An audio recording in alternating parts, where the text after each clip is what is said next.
Good afternoon, ladies and gentlemen. I'd like to call this meeting of the House Transportation Finance Committee special meeting to order. Welcome, everyone. We're glad to have you here. As you already know, this meeting is focused on the MNLARS system that was rolled out as of July 24th. We are now to September 11th, and things still seem to be causing some issues for both constituents and folks that work for the department and folks that work in deputy registrar's offices. Just to lay out a little background information for everyone, I think it's information everyone knows, but I think it bears reviewing. We've been working, the state of Minnesota has been working on the MNLARS system for over 8 years. We've spent over $90 million to try and get a system to replace a 30-year-old computer program that obviously probably needed to be replaced. Technology changes, and we want to have the best and most up-to-date technology in place that we possibly can have. So we've been working on this. We had a number of hearings through the session to review the progress of MNLARS, and thought from what was told to us during those hearings that things were moving along at a pretty good clip, and that we could stand up the system this summer and expect reasonable results. There's some indication, lots of indications, frankly, that things are still not up and running as they should be. This is very challenging. Frankly, ladies and gentlemen, this does not reflect well on any of us. Those of us that are elected officials and those of us that work for the state of Minnesota need to do better. And I apologize personally to the citizens in the state of Minnesota and to the people that work with these systems, because I do personally take some of the blame here. We should have dug deeper into this before we allowed it to be rolled out. I'm no computer programmer or IT specialist, but it's very disappointing that this is not working better. And we are here today to try and move things forward. I believe that we are committed to this system, that turning back the clock to the old system is not possible or practical, but that we should move forward with this system and get it up and running. I will say on the brighter side that things are better than they were at the point of rollout. Some things are working and working pretty well. So that's good news and gives me some encouragement and hope that we will move forward in a positive direction. But we've got to get there, and we've got to get there in a way that we treat each other with respect. The last thing I want to hear is that anybody involved in this is treating other people with disrespect. This is difficult work, and we need to all work together to move this forward.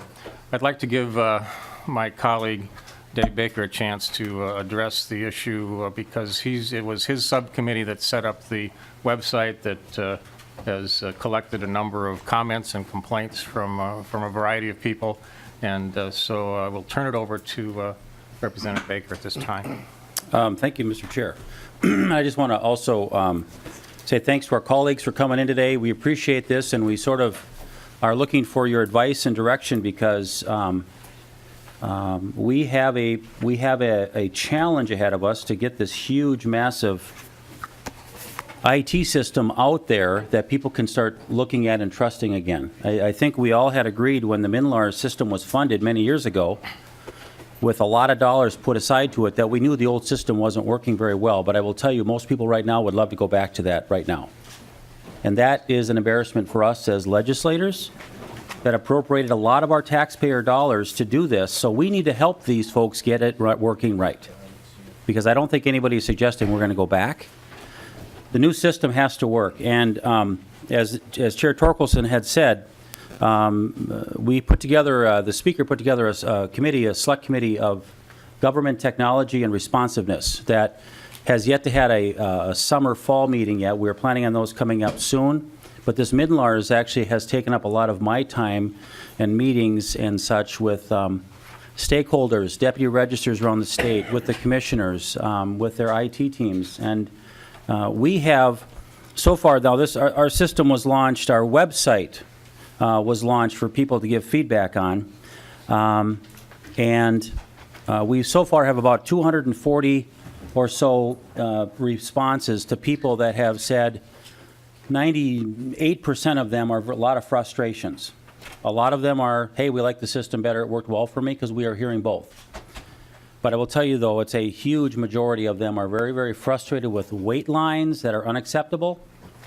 They cannot get their license plates transferred.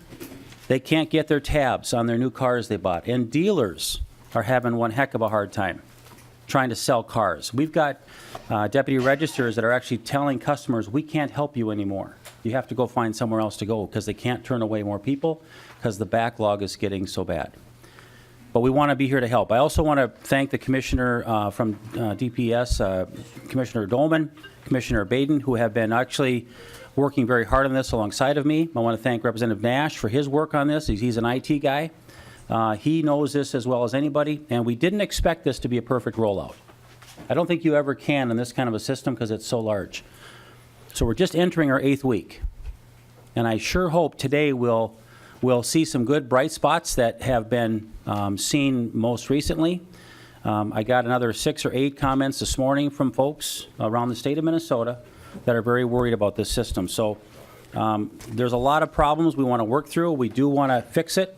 We're here to try to find some solutions, hopefully today, but we do need to find out why we got to this place today. And with that, Mr. Chair, I guess I'll turn it over and we'll hear from our testifiers and take it from there. So thank you. Thank you, Representative Baker. Just to give you a little idea of the format today, we're going to have the department up first to give us their perspective on this with a presentation that should last around 15 minutes. Then we'll hear from the legislative auditor, who has also been taking a look at this issue, and then we have a list of testifiers on the agenda. If there are others who would wish to testify,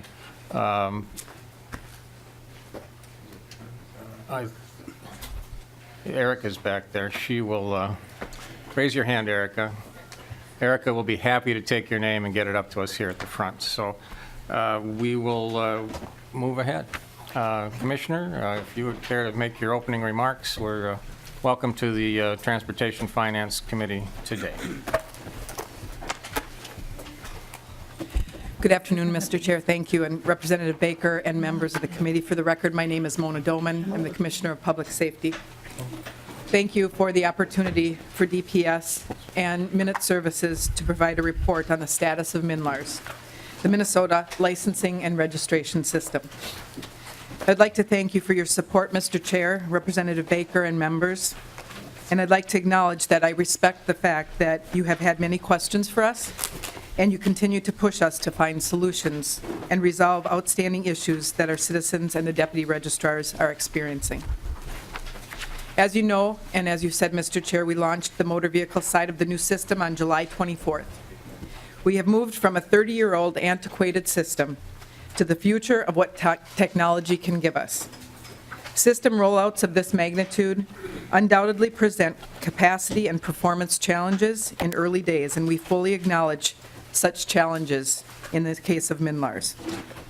While diligent work went into the preparations for launch and testing of the system, issues emerged at rollout, and we have taken immediate action and continue to take immediate action to fix processes, adjust capacity, and make system changes where they're needed. We continue to be responsive to our business partners and are working to enhance those responsive actions where we can, and that is to the deputy registrars and ultimately to the citizens of the state of Minnesota. You will hear more detail today from Director Don Olson and CIO Paul Meekin, but I wanted to share at a very high level that the agile system, or the agile approach that we employed to develop this system, means functionality will continue to be released in stages. And the feedback of system users throughout this process will be critical to driving the prioritization of improvements and enhancements. You have my commitment that we will continue to do all that we can do to listen to and be responsive to our partners in this process, namely the deputy registrars. I believe that together we will be successful as we move forward. This is a once-in-a-generation redesign of not only the IT system, but also the business processes underlying driver and vehicle service operations. Commissioner Baden could not be here today, but offered this comment. This system is allowing us to transition into a modern, far more nimble system that will allow for additional innovation in the future. Harnessing the power of cloud technology, we will have the ability to scale more quickly to make changes and enhancements to the system and support driver and vehicle services moving forward. Technology and business changes of this magnitude are inherently disruptive. We are optimistic about what this system can do for Minnesotans, and we understand that there is complexity and many different layers in almost every transaction that takes place. We greatly appreciate the feedback and patience of system users and stakeholders as we identify and resolve issues building out additional functionality. The status report that Director Olson and CIO Meekin have prepared will show the progress that we've made. They'll talk about how we have enhanced our communication with our critical business partners, the deputy registrars. They'll talk about the benefits to the people of Minnesota that the system is bringing, and they will talk about lessons learned and how those will be critical to the rollout of the driver's side of the system in 2018. Again, I thank you for the opportunity to be here today, and I look forward to continuing our work together. Thank you. Thank you, Commissioner. Just additional information for folks. I'm going to try and move through the presentations and take questions at the end of our time today, rather than taking questions during the process. The Commissioner will be back at the end after we've heard from other folks to answer our questions at that time. So thank you, Commissioner, and we'll see you at the end of our meeting. Thank you, Mr. Chair. Next up, we have Dawn Olson from the department and Paul Meekin from Minute. Please introduce yourselves for the record and go ahead with your presentation. For the record, my name is Dawn Olson. I'm the Director of Driver and Vehicle Services at the Department of Public Safety. And my name is Paul Meekin. I'm the Chief Business Technology Officer, working for Minute, partnering with the Department of Public Safety. Good afternoon. We're pleased to be here today to give you an update on the progress MNLARS has made and the current state of MNLARS as it exists today.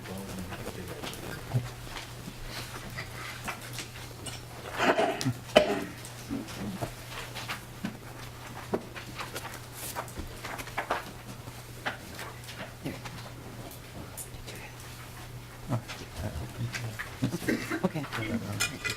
Okay. Hello. MNLARS really is a once-in-a-generation upgrade, moving us into the 21st century. It does replace a 30-year-old mainframe, as you've heard discussed here already. The old system just really was not sustainable. I think most people are aware of the business case for building this new system, as far as flexibility, security, and overall ability to expand the functionality. It just could not do that anymore. So we did need, just revisiting our business case, we did need to build a new system on modern technologies to take us into the future and to be able to provide more functionality, more security, and other modern type amenities of computer systems to support the business processes for the state. So MNLARS does do that. What we have put in here on July 24th is the foundation for that vision moving forward. At the very core, it provides a real-time updating mechanism, which is valuable both for Minnesotans when they have their experience, say at the counter, they can know exactly the state of their record, and also for law enforcement, who, when a transaction happens at that counter, at that point of contact at the deputy registrar's office, the law enforcement record is updated in real time also. And to do this, of course, required a new system, but also new underlying technologies to support that. So MNLARS is working. It is not working perfectly, as we've heard discussed here. But the system is up to the task. We currently, since going live, have processed about 828,000 registration renewals and about 240,000 title transactions, which is very much on par with the level of transactions that we've supported in prior years. To give an example of that, we can look at August over August comparisons between 2016 and 2017. You can see that for registration renewals, we were a little bit off pace, but for title transactions, we were a little bit above, I'm sorry, I read that backwards. We're a little above pace on registration and a little just below pace on title transactions. But overall, our transaction count is higher than last year. It is a little bit difficult with the nature of motor vehicle transactions to compare exactly month over month, year to year, but it does show you a trend, and more importantly, with this 26% increase, it shows you that the MNLARS system is built on a sound architecture and is up to the task. Also with MNLARS, we took great care in our design and our architecture to make sure that it would be an available system. To date, the system has been online about 99.93% of the time. We have had 2 slowdown periods, which have affected users, of course, and we've also taken 1 outage for a few hours, which had everyone off the system.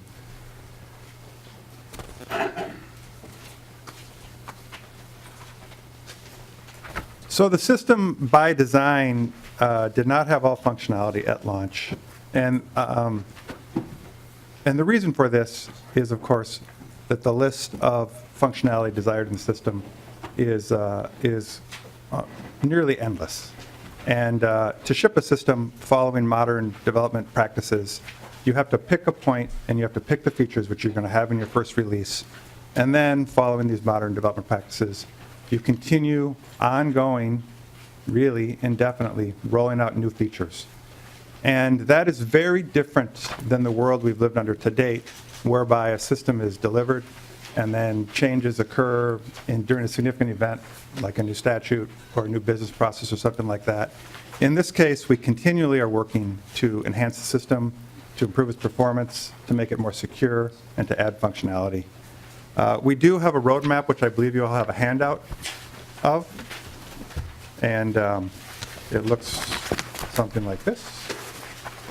And you can see in here, just targeting forward, what our intentions are in the pipeline to continue to improve this system.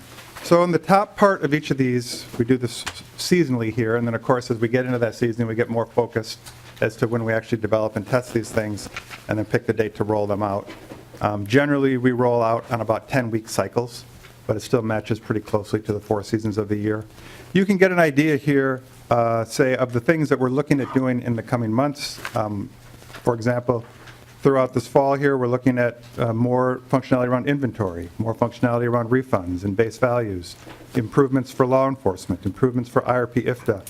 And then we get down to our system improvements area, and this includes not just functionality or not just fixes for issues or glitches in the system, but for enhancing it, scaling it up, stabilizing it, putting security patches on, things like that.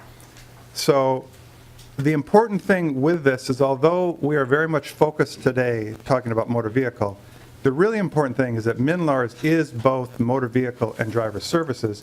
And when you look all the way over to the right and you see that driver's license and real ID out there, everything that we have going on right now is a balance between what we're doing with motor vehicle to keep that going and to improve that, and our ongoing activity to deliver real ID by statute next October.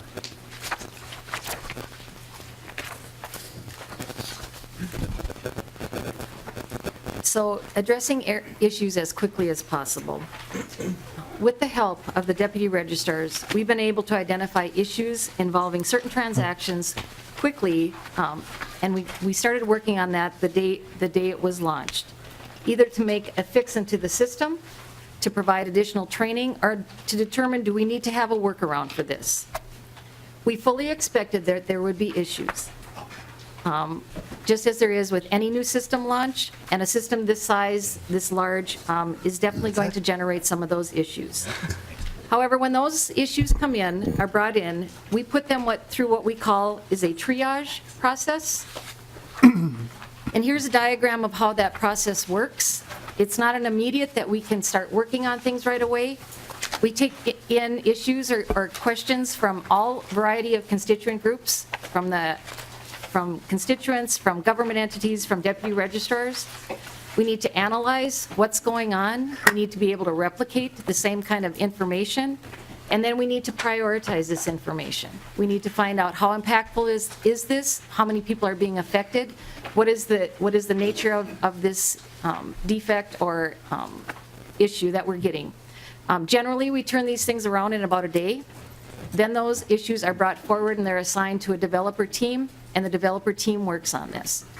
When we launched MNLARS, we were working on these fixes every day, which kept us going at a very rapid pace, obviously, and we were making adjustments on a daily basis. We are now to a point where we can do these fixes more on a weekly basis. It gives us more confidence and more ability to test things through, so we do this on a weekly basis. And now coming up, the next piece that will be launched will be on September 23rd, which is what we would consider an enhancement.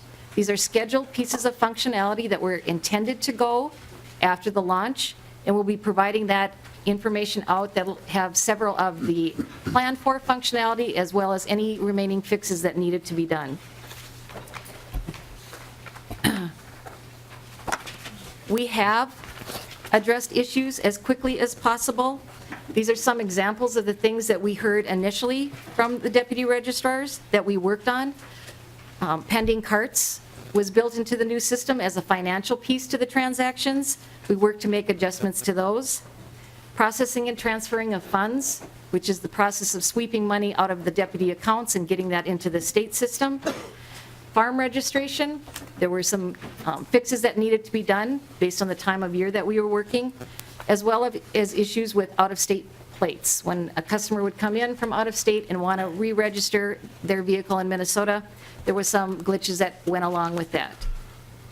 These are just some of the examples of some of the more high-profile things that you may have heard about in those first few weeks of MNLARS.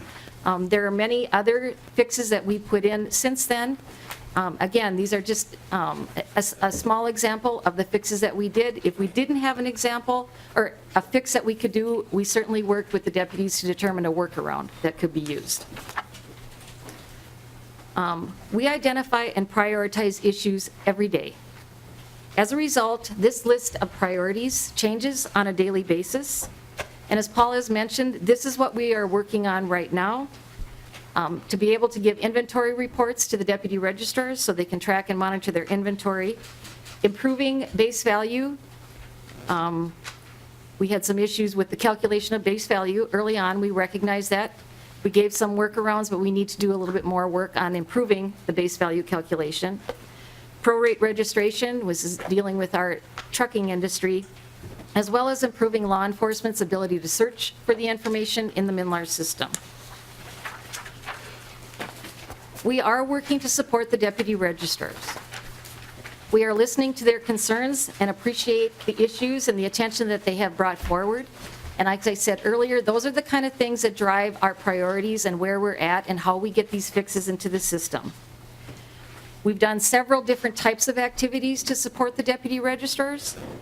We've made some on-site visits to get a better understanding of how they are using the system so we can get a feel or an understanding for the flavor of how they do their business. And early on, to be able to get communication out to offices as quickly as possible, we hosted daily phone calls. Because of just the timeliness and the urgency to get information out, we provided information out to offices on a daily basis. We have since now turned over to twice-a-day email updates to continue the role of the communication. We have online resources. We post information on our deputy registrar website for them to get information on reports, on workarounds, any other viable information. If they weren't able to get some information, we post everything that we send to the deputies. We post this on their website. We have done refresher training for those that are interested. To date, we've held 16 different sessions, one-hour sessions for deputies. We've had about 384 participants in those training sessions or refresher sessions, and those seems to be going over very well. But in addition, we are also hosting regional training sessions. They started last Friday.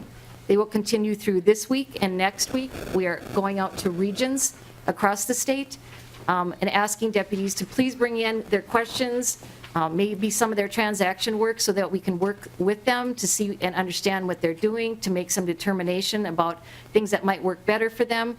But whatever it takes to be able to help alleviate some of that anxiety over the work that they're doing. We have continued to keep monthly stakeholder meetings available. This month was a little bit different, but we certainly had a stakeholder meeting with them last month after the initial launch to get some of that initial feedback, which is very helpful and important for us. And as far as individual customers, we certainly are receiving individual concerns and questions and comments coming from the general public. We are dealing with each of those directly, providing some resolution if we can, providing a solution. We quickly came up with something that we could offer customers if there was a delay due to MNLARS that we could offer customers. And so we treat each one of those individually and provide them with some additional service.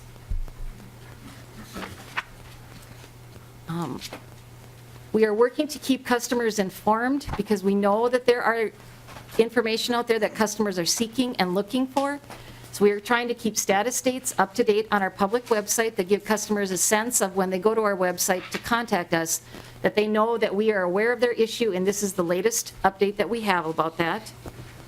We've extended our customer service hours for people that want to call in and have questions. We've extended those for a temporary solution, as well as extended overtime to be able to respond to emails and get resolution out to customers. But we also understand that each customer is a unique individual and has unique circumstances. And like I said earlier, we want to work with that customer to figure out the nature of what their concern is and be able to get them some solution as quickly as possible. We continue to ask deputy registrars, the public, or our stakeholders to provide us with this information. We ask for some specific information so we can help understand the nature of what their issue is or where their concern is. I know it takes more time and that takes a little bit more time away from the deputies being able to do their work, but it's a huge benefit to us to be able to get to the specifics of the issue that they're having so we can zero in and determine what the fix needs to be. How much time it's going to take us, and we can make the fix happen the right way the first time and not have to go back in and make additional changes. But our contact information is all available on the website, easy to get to. I know it's been challenging to be able to make a phone call, to get an email response. We are certainly working to try to work through the additional volume of calls and emails that we've been getting. So we've learned a lot. As with any system like this, as with any project like this, preparation was useful and important, but there are all things that you don't learn until you turn something like this on. And so we agree that this was a major change to the impact of the business processes that not only the deputy registrars do, but also to the internal business process that we do as well. And we recognize the challenges and the difficulties that created. We realize the importance of a system with this size and nature and capacity, that it would have been more important to spend time doing face-to-face training and giving more of a comprehensive training session to deputy offices than we did. We acknowledge that, and that's why we're doing refresher training now. And we're also going out and doing the regional training sessions as well to be able to open up that conversation and have those discussions with offices that are continuing to have problems with what the work is that they're doing. We know we need to offer better and more timely communication. That is certainly something that we are very aware of, that we did not follow through the way we should have. And we have modified our communication significantly since the way we looked 7 weeks ago. We feel that the twice-a-day emails are much more helpful, they're more comprehensive, and it keeps us on task to make sure that we are delivering information twice a day out to offices.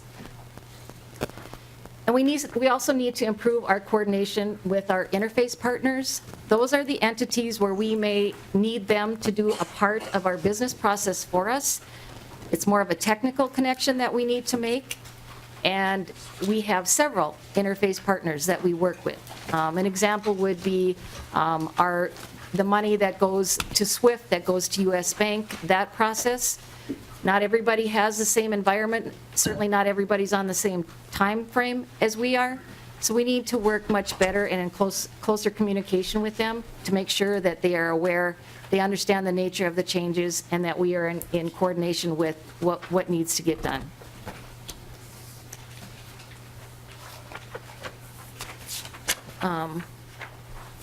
Without a doubt, this is a time of transition. And transition can be challenging, it can be exciting, and we are working with the deputies to get through this transition as quickly and as efficiently as possible. We know it's a challenge, and we know also that it is temporary. I think if you ask deputies, they'll tell you it's better today than it was 7 weeks ago, but they're going to say it's not where it should be, and we agree. We still have plenty of work to do. We are working better to get their issues brought forward and address their concerns. We know that the system will be more efficient and more secure as we process vehicle, title, and tab transactions. That is the nature of the system, and we know once we get through this transition, things will improve on that matter. But we also, is to reinforce Commissioner Doman's comments, is we are committed to working through this. We are committed to supporting the deputy registrars and what they need, the support that they need. They are a valued partner to us in this kind of business that we do. And even more so now because of the work that they're doing to be able to enter data into the system, to get these records updated accurately, quickly, and that's a benefit and a bonus to all of us. And while I recognize that's different for them, we certainly want to continue to work with them to make sure that we can improve this as we continue to go forward.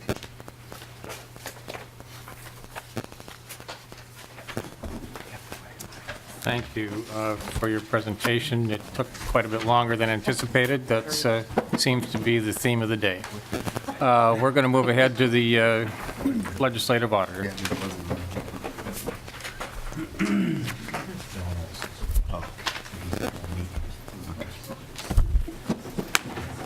Oh, no. Oh, this is the legislative. Welcome to the Transportation Committee today. Please identify yourselves for the record and go ahead with your comments. Thank you, Mr. Chair. I'm Jim Nobles, Legislative Auditor, and with me is Judy Randall, Deputy Legislative Auditor. And thank you, Mr. Chair, for inviting us to be here. And to you also, Representative Baker, thank you for all of your work on this. We know that all of you have been hearing concerns from deputy registrars and citizens, your constituents, and others. So have we. And so we have been monitoring the situation. In fact, we were asked some time ago, back several years ago, to start monitoring the development of MNLARS because there were legislative concerns about the amount of money that was being spent, the amount of time that was being taken to develop and roll out this system. And I think it's important to say that this concern that has been expressed to us has been bicameral and bipartisan. We heard first from Senator Dibble that he was very concerned. We also heard from Representative Beard and Representative Hornstein. And now, more recently, we have heard from you, Mr. Chairman, Representative Torkelson. And we tried to be responsive to those legislative concerns and do what we can do to understand what is occurring and how it can be fixed. Unfortunately, we are not programmers. And ultimately, there is somebody in a cube somewhere that needs to fix this. But I think it is helpful for the department and all concerned to understand that there is legislative concern, and that is expressed through this committee, through the work of the Office of the Legislative Auditor, from the concerns that are expressed by deputy registrars and citizens. And so I think that degree of pressure, if you want to call it that, encouragement, is helpful. But ultimately, I think we all understand that it is the Department of Public Safety and the people at Minute that will need to solve this. So, Mr. Chairman, we have been involved. We've issued a report recently and then a follow-up memorandum about some of our concerns. And I'm going to turn it over to Deputy Legislative Auditor Judy Randall. I almost called her a deputy registrar because I think she's been so involved in this that she almost feels like one. The final thing I want to say is that when all is said and done, and when finally this system is relatively stable, we are committed to going back and doing an audit, because even though there have been a lot of transactions, and you heard that, the numbers are pretty significant. But what we understand that not all of those transactions were correctly done. And there needs to be some reconciliation of individual transactions, and we are committed to going back and looking and making sure that the department has done those reconciliations to ensure that people were charged the right amount and that the state received the correct amount in revenue. So with that, Mr. Chairman, I would like to turn to Judy Randall. Thank you, Mr. Nobles. And I just want to emphasize that I share your concern about how this gets resolved in the end, that there will be an accounting. Please identify yourself for the record and go ahead. Thank you, Mr. Chair and members. For the record, my name is Judy Randall. I'm the Deputy Legislative Auditor on the Program Evaluation side of the office. I just wanted to quickly run through some of the work we've been doing over the past months and years. I believe you have in your packet a copy of this preliminary review we issued, I believe, in June. This was looking at the systems development process that was put in place by Minute and DVS to develop MNLARS. And I'll just kind of direct your attention to the front page of the report, which kind of sums up our key findings there. And again, this was before it went live, and so this was looking at the process for developing MNLARS. And we did find that the management and security controls that were implemented were what we deemed to be adequate. We saw what we expected to see in terms of developing the process. But of course, we noted at the time, we don't know if it's going to work, and we can't know if it's going to work until it's been put in place. But what we did notice, and it's already been commented on here today several times, is that there were a lot of communication problems between the department and the stakeholders, deputy registrars and dealers. And at the time we issued this report, we said, you know, folks, you got to be able to work together. I mean, it's what you said, Mr. Chair, and it's what I heard from the department just now. But the mistrust, distrust that I've witnessed is pretty startling to me, honestly. I've been doing this work for almost 20 years, and I know several years ago I issued a report on the Met Council, and at that time I said I've never seen distrust like this, and now this has surpassed that. And I think it gets to what you said at the beginning, Mr. Chair, about people having to work together. DVS, Minute, deputy registrars, dealers, they have to be able to come together somehow in the same room, speak candidly, and work together to get the answer. Because what I'm finding, and what you're finding through the website that you set up, Representative Baker, is that the complaints are coming to other people. Complaints are coming to me. I'm happy to talk to folks, but as Mr. Noble said, I'm not a programmer. I can't solve the problems. I can communicate them along, but then when I communicate them to DVS or Minute, rightly so, they need the details of, well, how did that transact? What was the person doing when that transaction didn't work? And I don't know, because I wasn't that person doing that transaction. So this is a situation where I think going through intermediaries is really inefficient and not getting the state to where it needs to be ultimately, which is getting the system working for everybody. I know everybody's frustrated, but I think people just need to, I don't have the great solution for you, but we need to get people in the room and get it fixed and move on.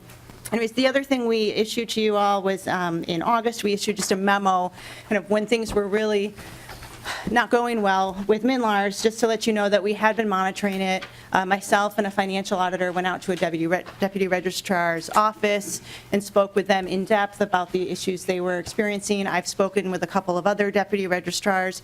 I've looked at most, if not all, of the comments submitted to the website to kind of get a handle on what are the problems happening. And I think some of the problems will be resolved as new functionality gets rolled out. Of course, you heard Mr. Meekin talk about how they're addressing things daily, and Don Olson spoke about that too. I think the thing that we had the most concern about when we issued this memo in early August was that the deputy registrar's bank accounts were not getting swept. So that money was not getting swept into the state treasury. And there were some deputy registrars that had sizable millions of dollars sizable bank accounts of deposits that hadn't yet been swept into the state treasury. We were alarmed by that. My understanding, and I've seen some transaction records, is that that is now getting caught up, and the department can speak to whether it's fully caught up. But I think those problems have been resolved, which is good. So I don't think we need to be worried about that issue as much. But I think the next issue that our office will be worried about, and Mr. Nobles already spoke to this, is the reconciliation of the transactions. You know, the information I was hearing was transaction charges were incorrect, transactions may have been recorded duplicate times, and so while there's some level of reconciliation happening between the department and deputy registrars, I think we're going to really want to go in once the dust settles, if you will, and really make sure that customers were charged the right amount, deputy registrars accounted for the right amount and are made whole, that inventory is counted accurately. And so I think there's going to be a long list of things to do once the system is operating correctly. And it's clearly on our radar screen for our financial audit side. And I just also say on the program evaluation side, the topic of DVS and deputy registrars and that relationship has been on our list before in terms of us taking kind of a programmatic look at that relationship. And we certainly will put it on the list again this year for consideration by the Audit Commission for us to take a deeper look in a year. Happy to answer any questions, but that's what we have for now, Mr. Chair. Thank you very much. Any final comments, Mr. Noble? Mr. Chairman, I would just like to thank Joe Marble. He has been tremendous in helping us stay connected to a lot of the concerns, and his work has been very valuable to us. And I know that there are many people in the room as well who really appreciate the connection he has brought to you and to us on these issues. So thank you, Joe. Thank you, Mr. Chair. Thank you. We only hire the best, and we hope to keep them on fully employed through the end of the year.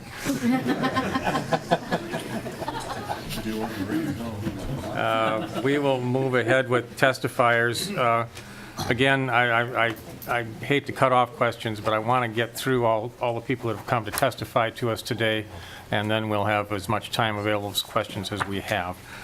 So moving on, next, Bill Straczynski is up from the Minnesota Petroleum Marketers Association.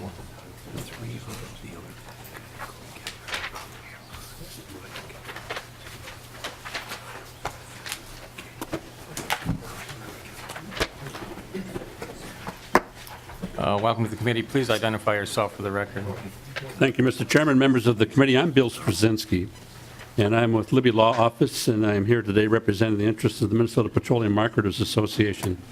Kevin Toma extends his greetings, but he unfortunately has a board meeting out of town today, and I'm taking his place. Although I must admit, I did spend last Friday a couple of hours with his staff gathering further information and asking questions regarding the material I'm about to present to you. So thank you.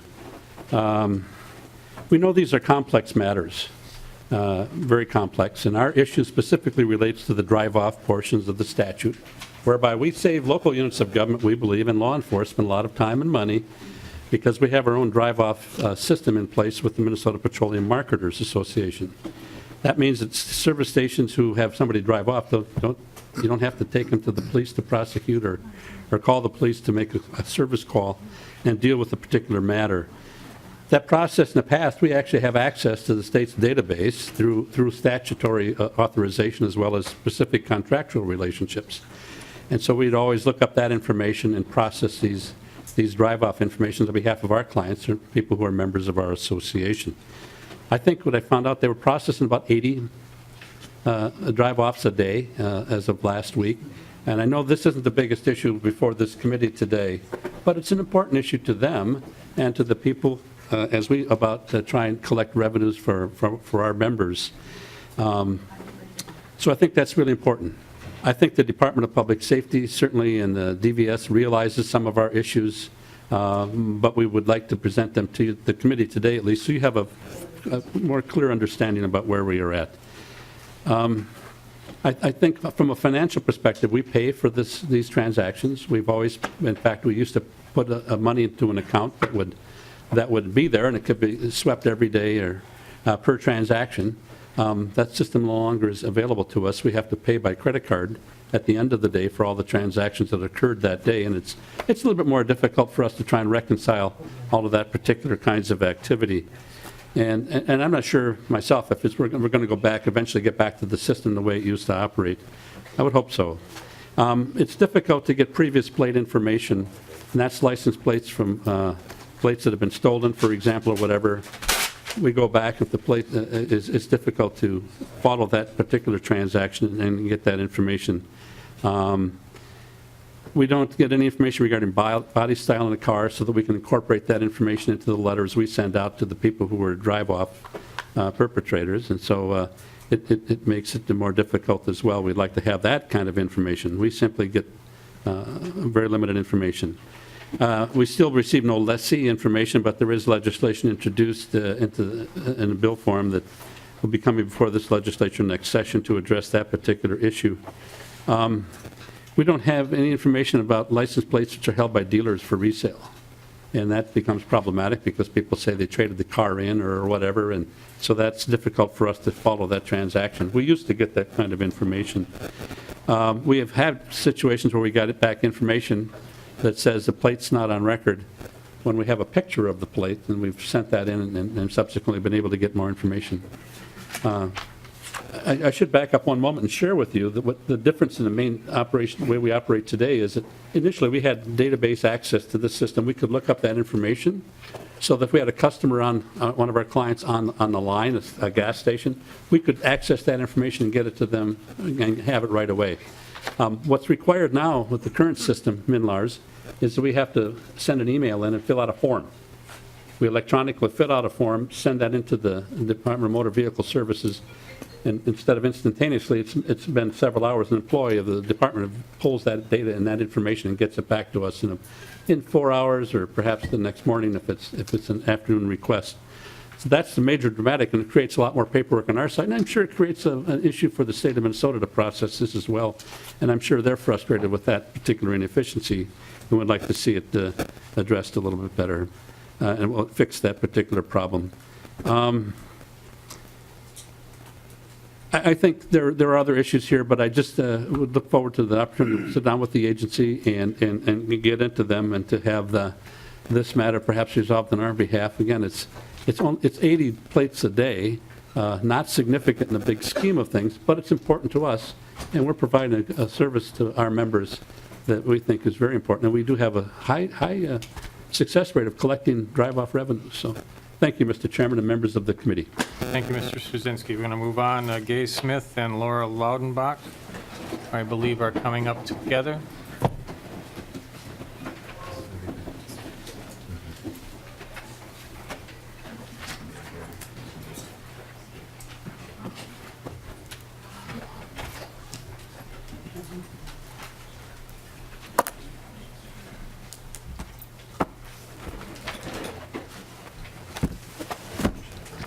Thank you for coming to our committee today. Please identify yourself for the record and go ahead with your presentation. And be as succinct as possible. We have a limited amount of time. Thank you, Mr. Chairman and members. My name is Laura Laudenbach. I represent the Public Office of Stearns County today. Mr. Chair, representatives, I am Gay Smith, and I represent a private corporation of deputy registrar in the city of South St. Paul in the City Hall.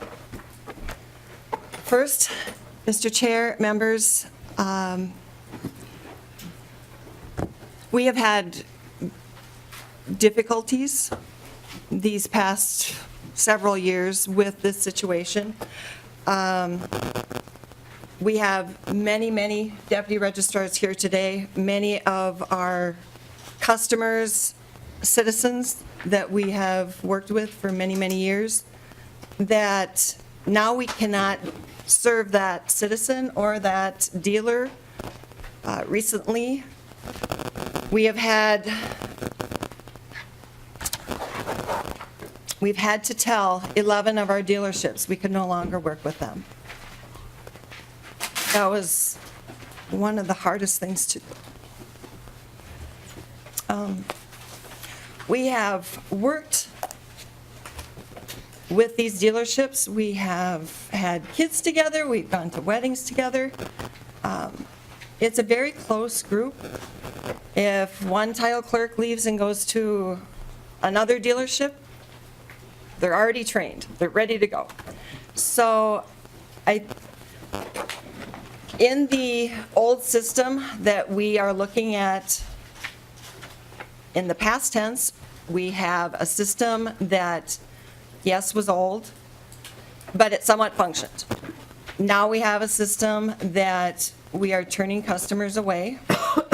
We are renewing tabs. We are renewing those stickers in prior owner's name because we cannot transfer the vehicle. We cannot do both of them at the same time.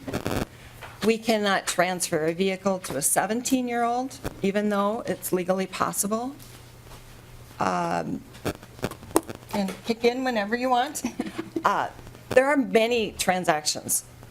The deputy registrars did put together a statement last January, and we put another one together before the rollout. A lot of the functionality that we are dealing with right now was referenced in that communication. The hard part for us is that we want to serve those citizens, we want to serve those dealerships, we want to serve all the customers that come into our office. But unfortunately, we cannot do that any longer. The process currently, we have expedites, we have what's called an electronic vehicle title registration system. All of those processes have now turned into a MNLARS transaction. That MNLARS transaction now is a twofold system, sometimes three. For our operating systems on our computers, in order to do the 60-day permit, 21, 31-day permits, we must still be in Internet Explorer 11 in a compatibility view mode. It does not work in Google, does not work in anything else. The process of MNLARS in different operating systems is also different. It's important that when we type in our password, we should be able to reset our password. I have employees that are waiting hours to get back up and running. So it's important that we're able to help them in a timely manner. The process that is currently out here, no test, no pilot was completed. There was no time studies done on the process. We know that the dealer-heavy deputy registrars can no longer serve in the volume, and what that does is it makes the volume of funds that is going to go into the state's coffer much less. We used to process around 600 to 700 transactions a day, and that transaction means one transaction number for the vehicle, whether it's registration and title or just title. Currently, those transaction counts are 3 or 4 different numbers. That's why we see those transactions higher. There are several areas of concern, and we do not have that relationship with the department we would like. And it has been a long-standing situation. There have been areas where we want to work together. We try. We are working on the stakeholder committees. But it's so important that you're listened to as a user. As Bill said earlier, you know, this is what he had. He had that system. Now we're finding that the data integrity of our records are not there. We've got wrong information that has been brought over to this new system, wrong expiration dates. There's a lot of finances that are being missed, a lot of things that are not getting paid for. There are a lot of workarounds. I think Laura had, this is our workaround. 44 emails of workarounds in a month. Gay, for those that may not know what a workaround is, could you just describe what's involved with a workaround? How does that affect you at your office? A workaround, what that is you look at the transaction, you try and figure out, okay, where do I need to put this? You open the job aid, you think, okay, I need a duplicate lien card for my bank. This bank, if they don't get this duplicate lien card, this dealership is going to have to buy this back. So we apply for a duplicate lien card. Well, that's kind of a title, so we go to the title job aid. Well, no, it says now go to manage liens. So we'll go to the manage liens in the job aid, and then we follow that. But there's nothing in that job aid on a duplicate lien card. So on the duplicate lien card, well, let's get creative and try and figure out how to do it. And we can process that by going into assigning a lien. And what is happening, members and chair, is that things are getting processed and updated and titles issued without any funds being paid. And it's also creating double and triple records. So that's where the data integrity is very frustrating. The workarounds are a way for us to try and figure out how to push the money in somehow. And then if we're giving a duplicate semi-trailer plate, we're actually giving them a free plate and not issuing $4.50 to that customer. And then we are to put our $10 filing fee in some other area where we can't really monitor on all the employees. So not only is it a nightmare for the state and for the deputies, but it's also a nightmare for any manager in an office to try and say, okay, did you remember to put that $10 fee in that we don't really have to put in MNLARS any longer? It's fees we're collecting and fees that we're statutorily assigned to, but now, okay, if we don't put it here, we can charge it again over and somewhere else. Or another workaround is we have to do a duplicate title, but it needs to have a new lien holder.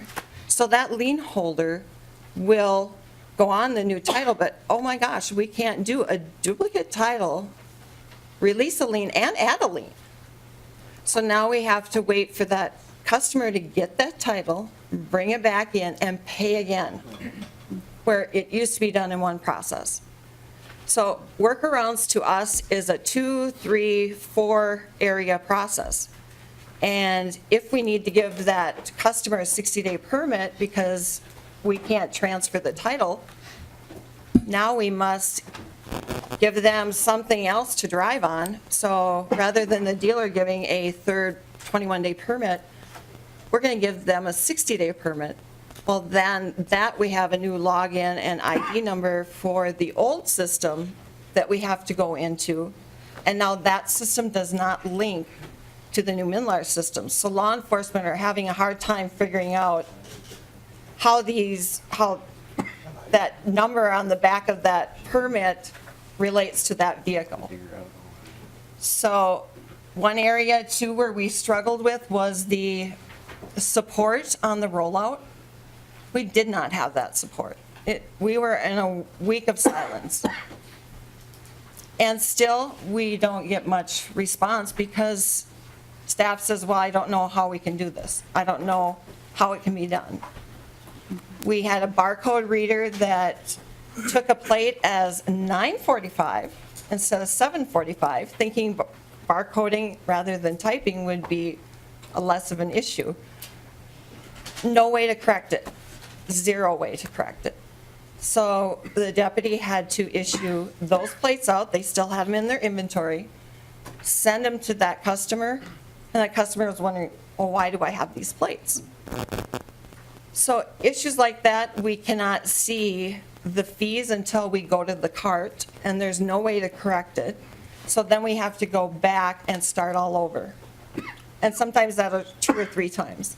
Thank you, Gay. I want to give your partner a chance to be heard before we have to move on. All right, thank you, Mr. Chairman and representatives. I just wanted to address a little bit of the office closeout and the sweep reports that were discussed earlier. And what we did at Stearns County is we actually just made a little spreadsheet if anybody is interested in having a copy of it. But as you can see, over the course of the new MNLARS rollout, we have to close our offices with the dollar amount that the state requires that we entered into the system. About a week or so later, we'll get a sweep report that may or may not line up with what we closed out at. In the beginning, the closeout versus the actual sweep was really off, but now, since about the 2nd of August, we've really started to match up in our numbers, which we're very thankful for. Unfortunately, for Stearns County, we have a treasurer's office that also tracks our money. And in Stearns County, as of September 5th, from what we can see on our report, the state has drawn $15,000 more from our bank account than what we were told they were going to pull. Or it's possible, because we don't know the exact dates of how much was pulled at the time, that we're underdrawn. We're not sure, and we've tried to reach out to the liaisons. Numerous times our treasurer's office has reached out, and as of Thursday last week, we actually got a call back about it, that they said they were going to be looking into it. But for me, that's my taxpayers' money, that's our citizens. They're the ones that, I don't need to take $15,000 more of their money. They're already paying a lot into the state that they're required to pay in. So anything extra, every penny needs to be accounted for. In the month of July and August, both Stearns County offices, we were actually down $12,000 in motor vehicle transactions. Ironically, our transaction customer count was up over 300 customers. So that the customers that were coming in in regards to missing tabs from the state. They possibly renewed online in July. Maybe they've come in 3 times for their July tabs. It's now the middle of August, and our only answer is to give them a 60-day permit on a transaction that really pre-MNLARS was a 1 minute or less transaction, and now it's a lot of people have to take the day off work, and to me that's their job, and that they shouldn't really have to do that for a sticker. So. The other thing, in the month of July alone, our county has paid over $3,500 of overtime. And if this process continues, because of how much longer it takes us to process these transactions, I just think in the end, this is our taxpayer money, and I don't feel right taking that from them. So thank you very much, Mr. Chairman, for listening to me. Thank you both for coming forward. We're going to move along. I know you could probably go on, but time does not permit. Next up, Cindy Geis.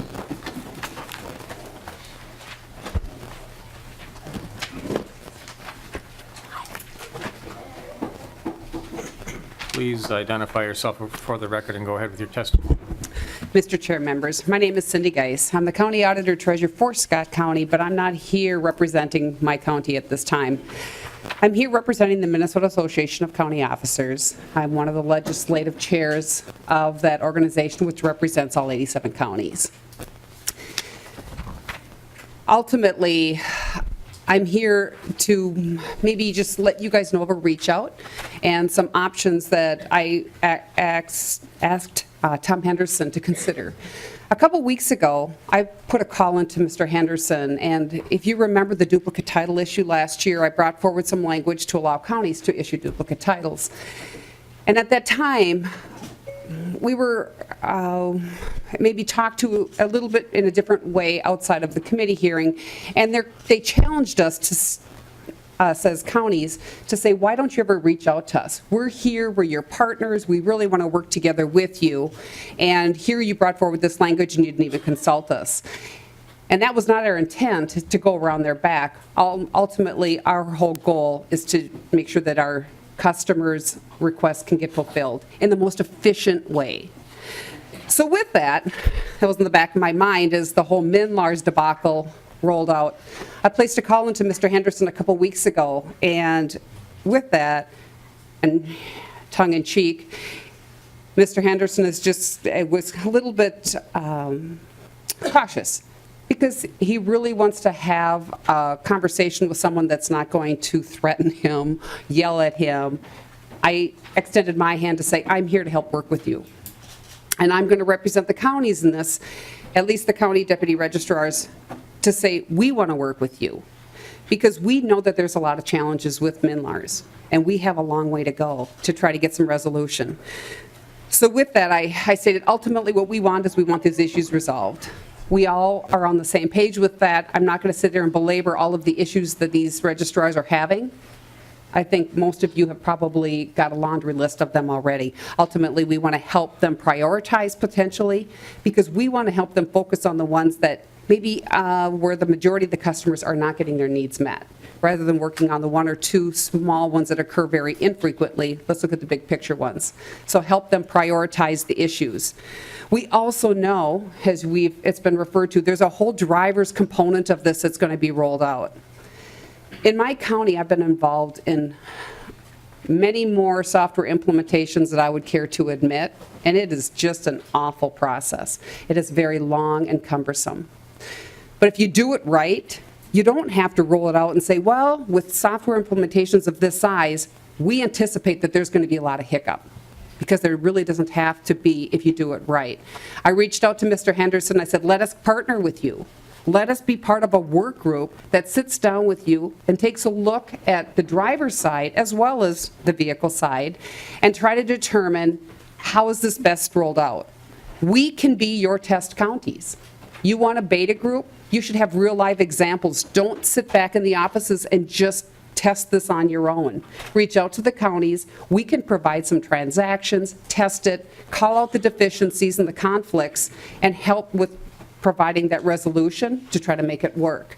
In addition, when there are known issues and bugs, we can help with the testing of those patches before they're rolled out to the bigger population, and now you have 187 deputy registrars' offices with the same issues. So reach out to us and let us be part of that solution. We also know that there's the duplicate title and the real ID that's coming forward. Those two pieces in addition, not just the MNLARS, but with these major implementations that you're going to have to do, we as a county and our organization would like to be part of that solution. We do not want to face our customers and say, I am so sorry, but we can't do it again. We can't help you. We're going to have a lot of workarounds. We want that person to come in, and it's seamless to them. They have no idea that the state rolled out a new system, nor do they care. But we care, and the state cares, and you care. So let us make sure that it doesn't happen again. And now I'm going to plant a seed with my little legislative hat on.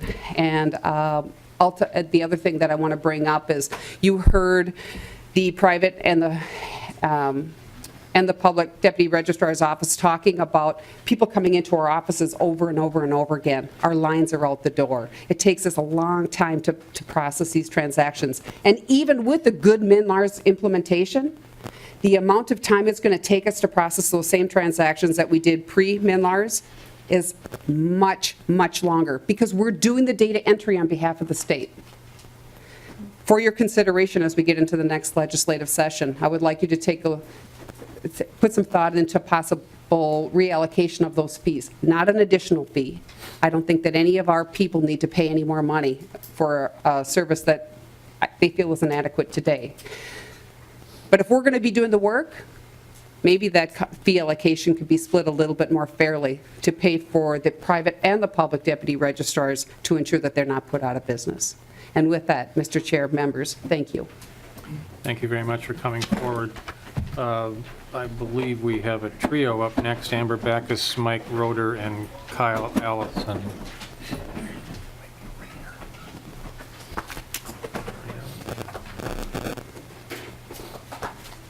Please identify yourselves for the record, and I apologize if I mispronounced anyone's name. Oh, you did great, Mr. Chair. I'm Amber Backus. I'm the Director of Government Affairs with the Minnesota Automobile Dealers Association, here on behalf of its 384 franchise new car and truck dealers, a couple whom you'll be hearing from today as well.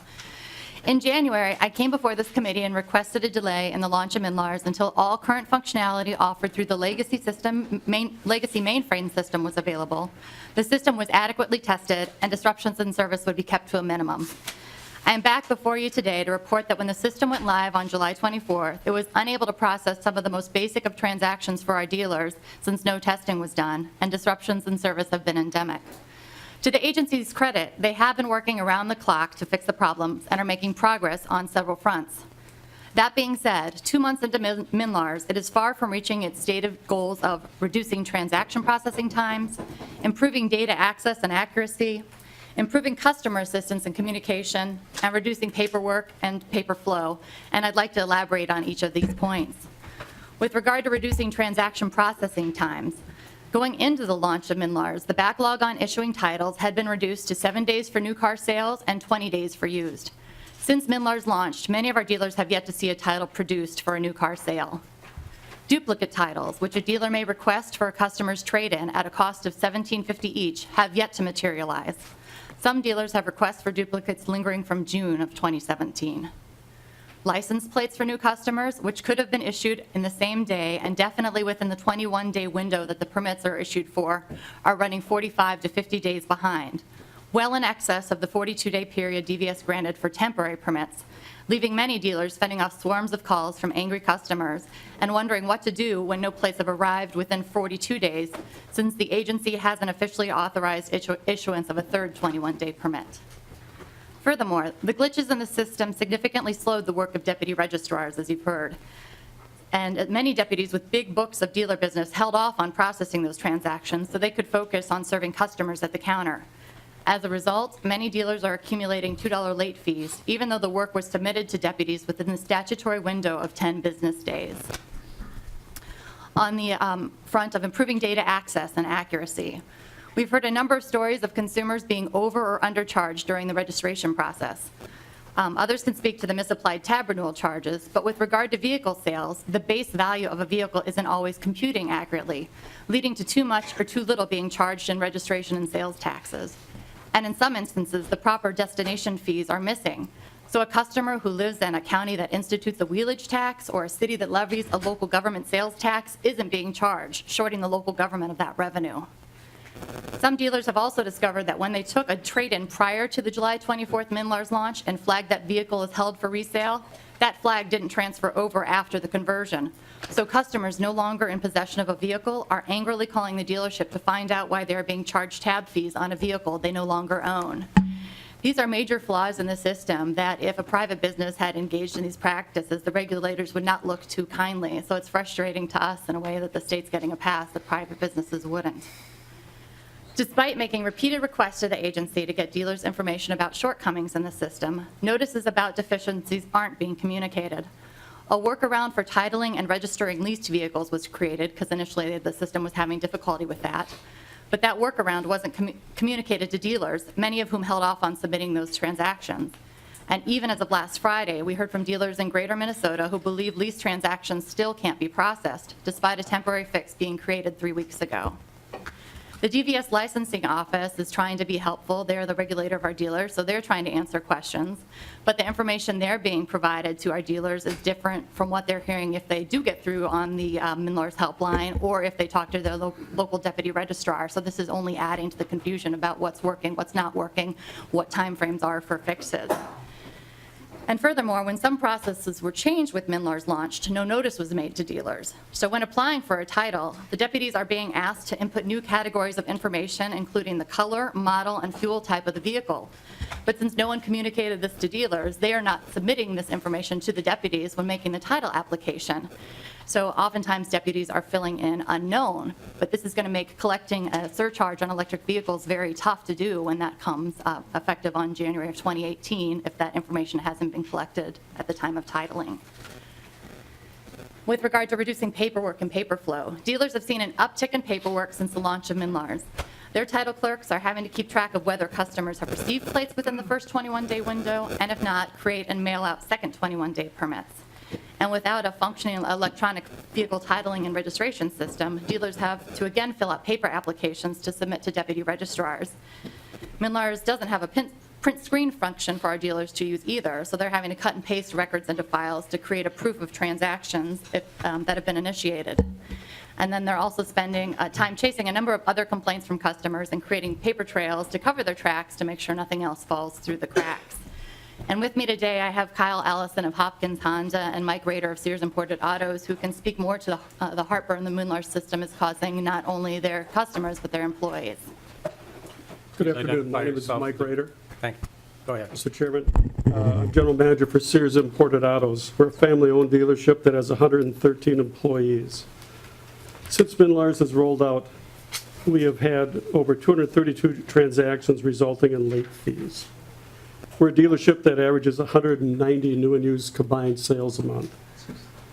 Since this has also come out, the new program, we have had to reissue 198 21-day permits, and we're skating the edges here, but we've issued 23 customers their third 21-day permit.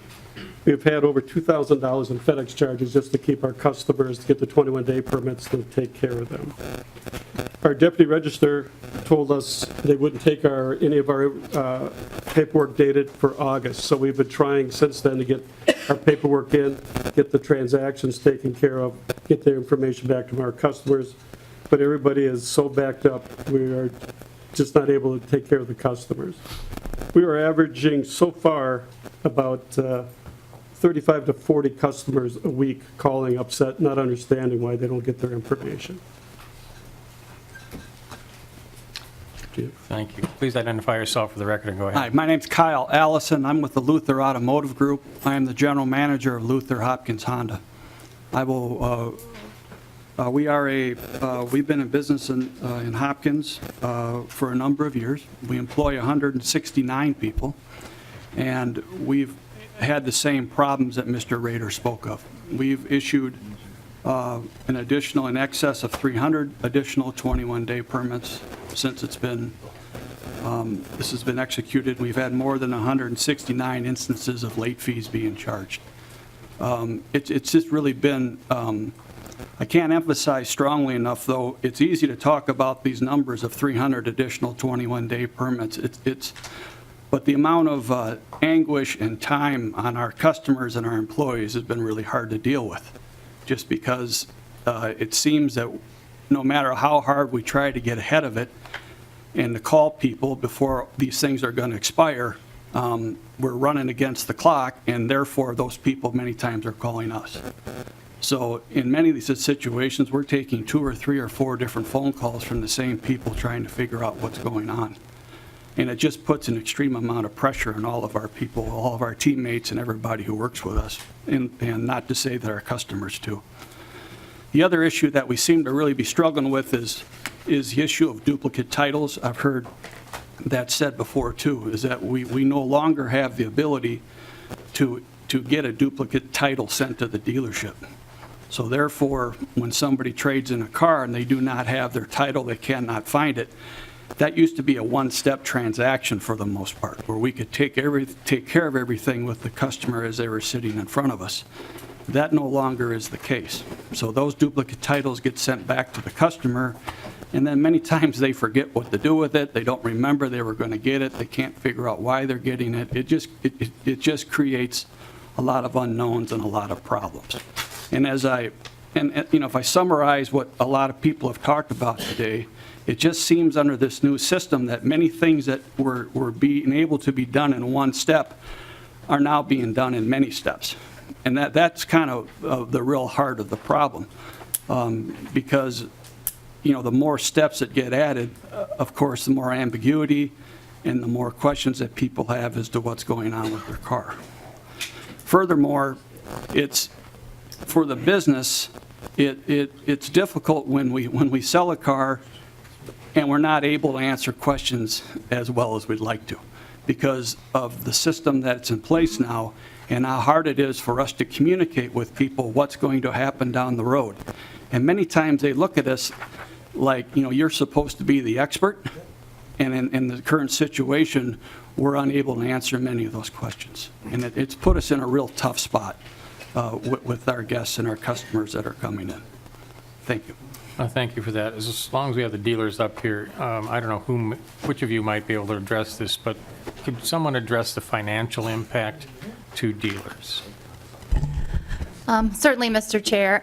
Beyond just paying late fees for customers and ordering duplicate titles for customers, trying to help with that, maybe paying for new plates since they're unable to transfer the current plates on a trade-in, there's definitely a financial impact of not being able to get those duplicate titles. While the law doesn't require us to have title in hand when we resell a trade-in, oftentimes your business partners do have expectations that you will have a good title to show proof of ownership within a timely manner. Many of the auction companies around, the wholesalers that our members do business with, require a title to be produced within 21 to 28 days. And because we're not getting those, then you are unable to take those trade-ins and put them on the wholesale market. And I know for some of our smaller dealers, that's creating some significant cash flow issues then, where they're sitting on inventory they can't do anything with, and that's costing them thousands and thousands of dollars. And the other challenge, if I may speak to it also, is with our, like the deputy registrar stated, with our employees working to try to straighten out these problems, the overtime and the amount of time they're spending on this is become excessive also. Thank you. Thank you for coming forward today. We'll move ahead. Next, I have Diane Hazlitt of Waterville.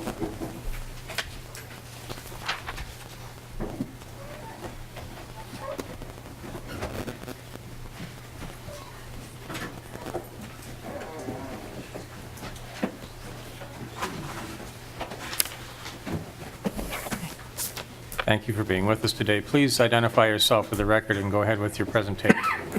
My name is Diane Hazlitt, and I'm a retired probation officer and currently am a sales associate for the Hinneker company down in Mankato, Minnesota. I'm from Waterville. And compared to all the issues that have been being spoken today, mine is really quite small because it's just my tabs.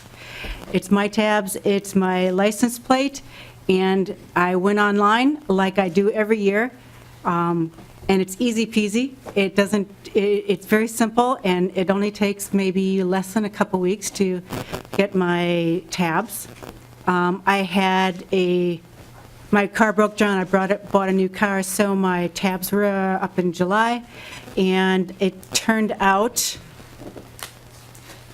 well, one of the biggest things is there's no communication, because a week went by, 2 weeks went by, 3 weeks went by, and I hadn't heard anything, and I look in my mailbox, and I'm not getting, and nothing's in there, which was unusual. From my years in law enforcement in the jails and as a probation officer, I realized you can't assume anything is being done correct. You can't assume that somebody is doing their job, and that is why you're not getting whatever you need to get done. So I called. Now, I called the phone number that's on the website, and if anybody, I mean, you all have a different number to call, but for me, just the regular citizen, the number that's posted is always busy, whether it's 8 o'clock in the morning, 11 o'clock, 2 o'clock, 4 o'clock, doesn't matter, it's always busy, you can't get through, so I need to find other areas to find information. So I call Mankato and explain to her that I don't have my tabs, and she says, I says, is that a problem? She said, yes, it is, but this is not the right place to call. So I called Waseca, which is a satellite, or in a town which is 10 miles south of me. And they're a small office, but they're wonderful. They're always very helpful with information. And she explained to me, come on down, we'll get you a duplicate. You know, you're up for your license plate, come on down and we'll get you a duplicate. Okay, and it's not going to cost you a thing. Okay, great. Because when I went to the website to look for a phone number, I'm looking at my information now. My information is quite unusual because it has a license plate on there that is foreign to me. It's not on my vehicle. And I thought, well, I must be getting a new license plate. This is the license plate number they're going to assign to me. So when I went to Waseca and she pulled up my information and she pulled up that license plate, she said, do you have a Pontiac? I says, no, I have a Honda. And she said, well, this license plate that assigns to you is now assigned to two people, a person with a Pontiac and also my vehicle. And she also said, this is not this is an unusual license plate number, because numbers usually go before the letters. And this one that was assigned to me had letters and then numbers. So she pulled out a license plate, and she said, we can take care of this really fast. They give me a license plate. And she is going into the system and realizing that the only way that I can get a license plate and a tab is it's going to cost me money. There's no zero. There's no way. See, if I lost my license plate, then it would cost me $16. But if the state is losing it or is not giving it to me, it's still going to cost me $16. And that would have been a real easy fix, and I wouldn't be here talking to you today if I paid $16, but I chose not to because I already paid $66, which was more than what my receipt says I was supposed to pay. So, and I really have to give it to Wasika because she spent an awful long time on the phone talking to the people at the motor vehicles, which I couldn't get to. But even she was on hold forever, and she said, it's no problem, they're going to send you your stuff. Okay. So, or no, I'm sorry. She said, it was like getting up to 5 o'clock. She said, you're going to have to come back, and and I'll get you your information. So now understand that day I took off so I could talk to her. 2 days later, I took time off of work again to come down and talk to her to find out that she didn't get any further, but she did give me this piece of paper to put on my back windshield that says I'm okay. It's got my driver's license or my plate on there. Well, that was a month ago, and I have it until October. It's on my back. So, but still, again, from my background, these are the same people who couldn't get me information. They couldn't send me a letter to tell me there's a problem. These are the same people that she had 2 days to find information from that are just going to magically get me my tabs and my license plate. So I started writing letters because, again, I couldn't get a hold of anybody at the driver's license. And so that's how I'm here today, because I sent a letter to my representative to ask, what do I do next? I really think, just a person on my end, a letter in the mail to tell me there's a problem, and it's going to take longer for us to get you your license plate and tabs. And here's what you need so that the police are not going to ask you, where's your tabs? Would have been helpful. Thank you very much for Thank coming you. forward. Next, I have Ross Larson.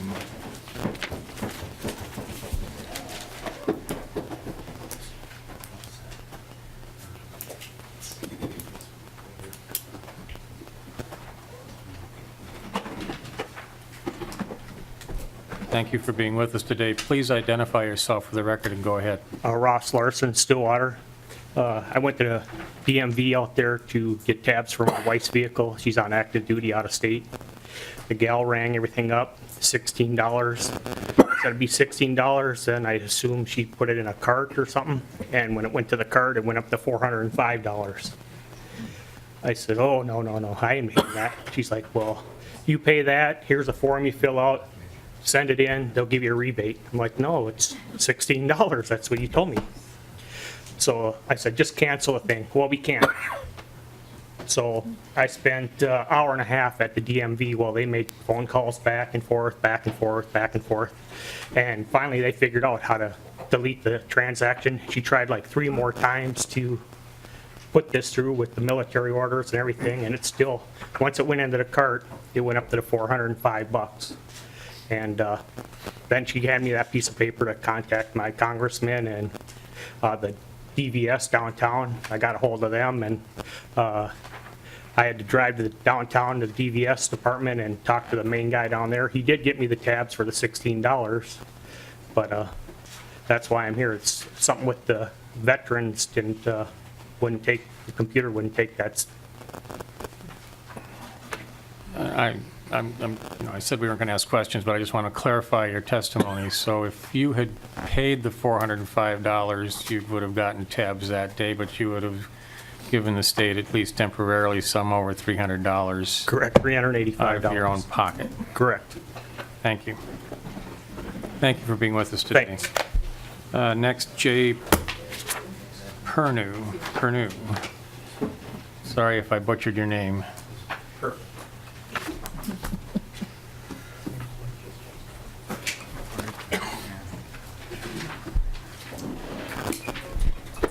Please identify yourself for the record and go ahead.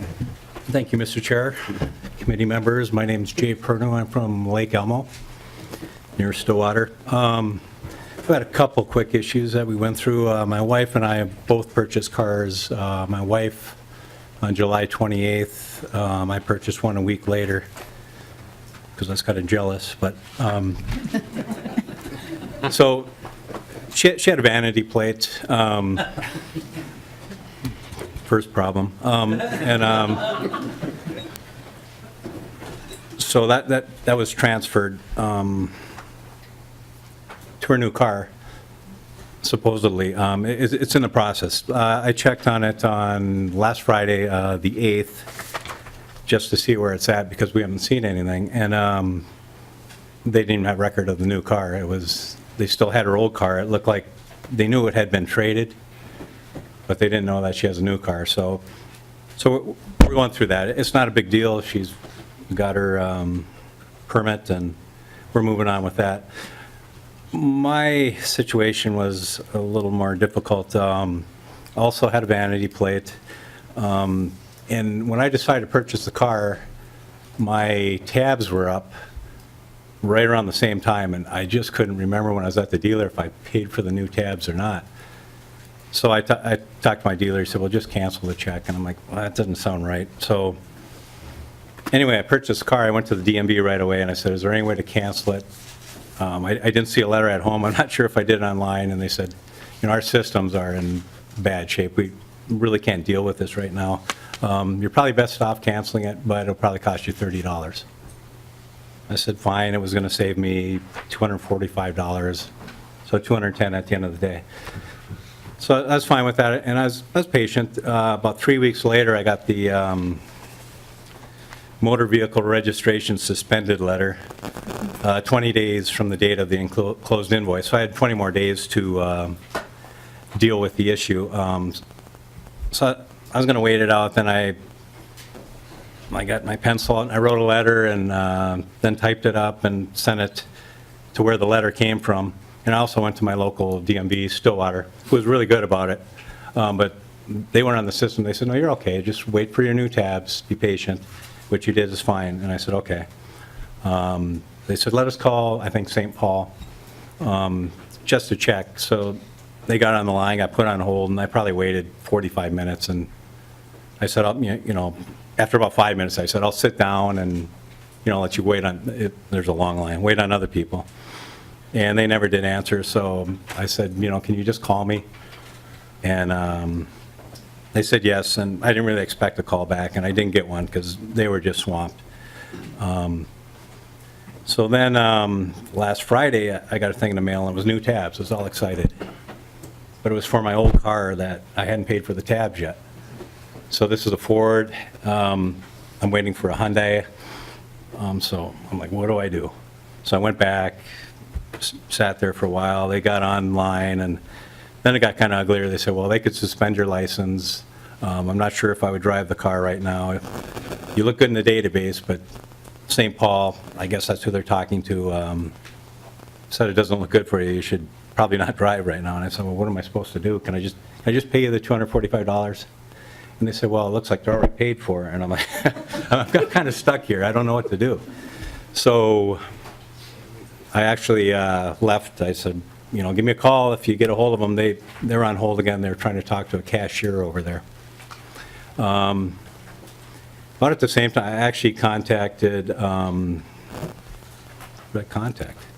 Well, I contacted Mr. Marble. I called him up, and I was kind of frustrated because I had an email from him, from the email that I got from my dealer saying, if you have issues, go to this website. Awesome website. At least I had someone to talk to. Appreciate it.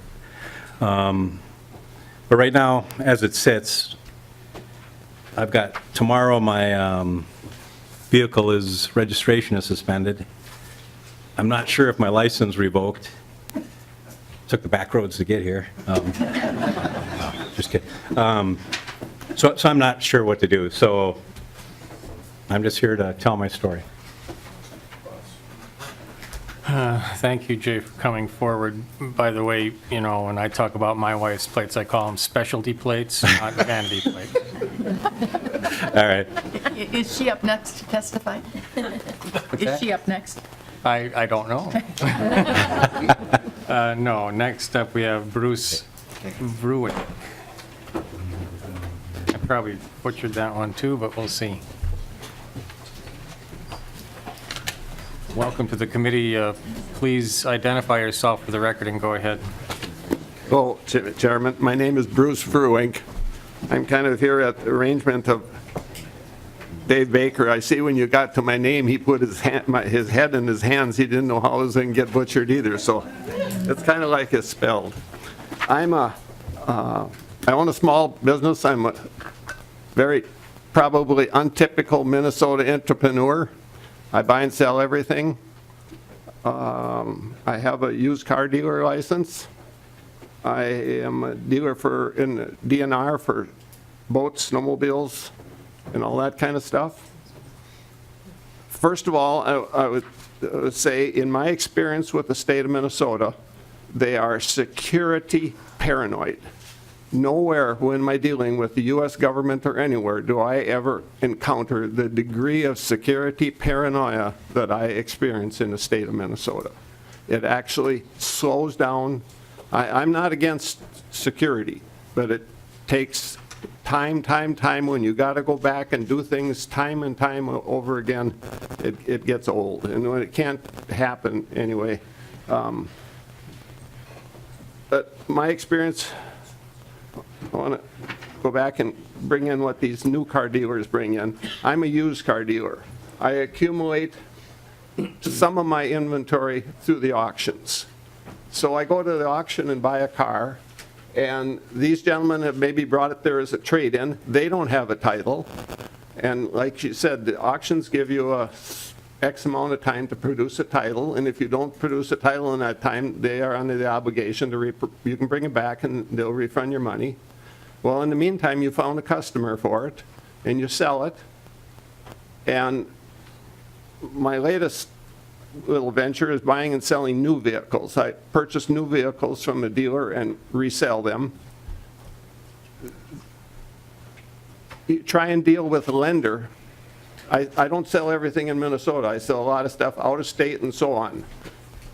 When you get a customer that goes into a lender for financing, and the first question out of their mouth is, produce a title. If you find a real nice one, they'll take a license app for it. But I'd say 99 out of 100 of them will not swallow that. They want an actual title. I got examples here. I bought vehicles back in 7th of August. I've been talking to Kay Smith. Her email dated September 8th, a month later. Paperwork for your expedited title has not yet come into the state of Minnesota. Part of that fault is with the dealer. Part of that fault is with the deputy registrar. But the end fault is I got to go to my banker and say, Bruce can't sell his car, so we got to extend that loan on that car. Believe me, I like to have a nice relationship with my lender, and that doesn't make for good relationships. I got a friend up in North Dakota that's a heavy truck dealer in multiple states, new franchise. He can, and I ran into this a few years ago when I was in Arizona. I can walk into an office in Arizona, literally walk in, within 1 hour, walk out of that office with a title in my hand. This new franchise truck dealer, when he, if he trades it in or if he gets a repo truck and he's marketing it in some other area of the region that he has to furnish a title, he puts all the paperwork in the envelope and sends it to his dealership out in Bismarck, and they walk into the Capitol there, and an hour later he's got a title so he can collect funds for that vehicle. Why can't we do that in Minnesota? That's my question. Why can't we do that in Minnesota? The deputy registrars, I do business with multiple of them, they hate this system. They put a workload on them without any compensation. The one gal made a reference to it, changing the ratio of them. I mean, you can't imagine how much work he settled on. They transferred all the work from St. Paul here to the local deputy registrar without no compensation. Who can look in the mirror in the morning and see yourself and say, I've done that to somebody? I can't do that. We used to be able to expedite titles. I could expedite a title and have one back in 4 to 5 days. They did away with the expediting, at least in the way it was done before.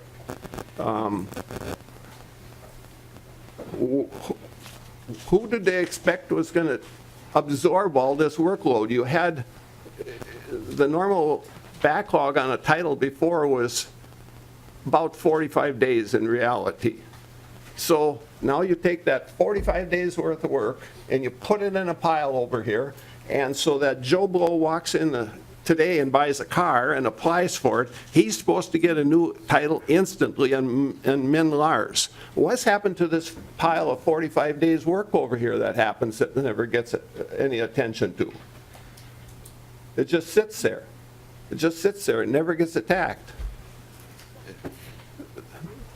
I'm a typical, very, very cynical, concerned citizen that's expecting some kind of service, so. Well, thank you for coming forward today. Thank you for the time. And anybody who can buy new cars and sell new cars is quite an entrepreneur. I don't know if I could do that. That brings us to the end of our list of testifiers. I would invite the folks from the department to come back forward, because I think most of our questions are going to center on the department personnel. I'm not sure who wants to sit at the table, but that's you two. You can flip a coin back there if you'd like. Members, I've got a short list here already. I'm sure there are other members that have questions. So please get Mr. Marble's attention, get your name on the list.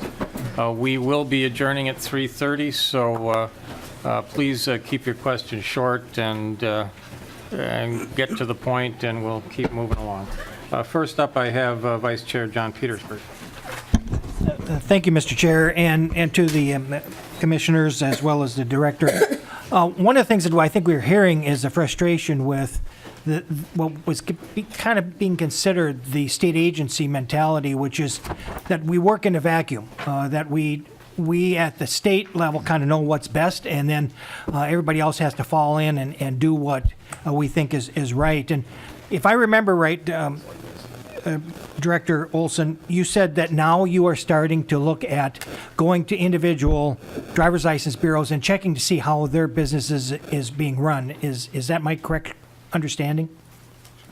Mr. Chair and members of the committee, what I intended with the regional meetings that we're doing is to be able to go and do a question and answer with those offices. So offices can bring examples of transactions that they might feel challenging or having problems with, and they can come and get additional support or conversation from us. That is the intent of the regional sessions. And Mr. Chair? Representative.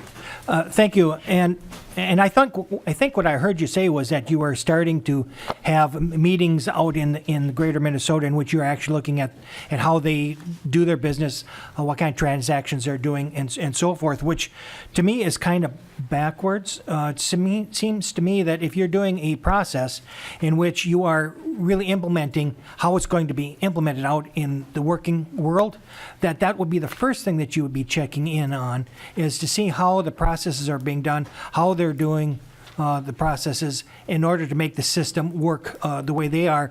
And when you find differences between the way you want it to work and their processes, that you would have to have some sort of detailed implementation and training in order to keep that process moving smoothly. It seems like that hasn't been done up to this point, yet we're 8 years from the beginning. And one of the things that I hear a lot of you are saying, well, this is a once-in-a-generation change. But that hasn't option hasn't changed since 2008 when it was first initiated. We've always known that. And so why are we putting together a program, and why are we dealing with that in a way in which it's top-down driven rather than bottom-up, at least getting the information and research? And how can we have kind of any confidence that we're going to be able to improve when we still have this mentality that at the state we know what's best? Mr. Chair and members of the committee, it might have been the way I delivered the message, so let me go back and kind of reiterate that. We have had deputy involvement since we started the development of MNLARS. The deputies have provided a representative that sits on the development team and provides insight into their business process, how their workflow goes, and they've been a critical partner with us through that development phase. The training that we're doing now is more on helping them get adjusted to the MNLARS system. So we did do that. Like I said earlier, it's probably a lesson learned. We need to do that better. We need to do more face-to-face before we launch a system like this, and that's something that we're taking into consideration. But we did have deputy involvement in the development of the system.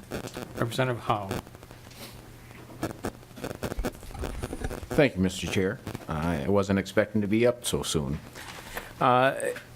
We've talked about the workarounds, and can you express to me, are those workarounds temporary or permanent?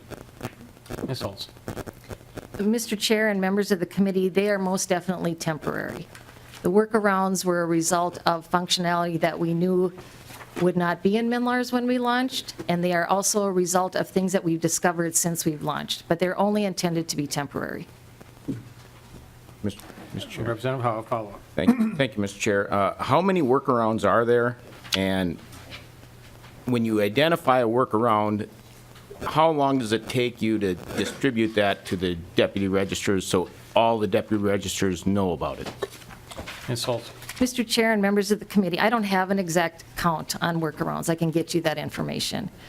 Workarounds go out in email updates, which go out twice a day. Once we have a workaround that we've determined what the process is, we send those out to deputy registrar offices in one of the 2 daily update emails. Can you give us an estimate of how many workarounds? I mean, I know you don't have an exact number in front of you. Is it 5 or is it 50?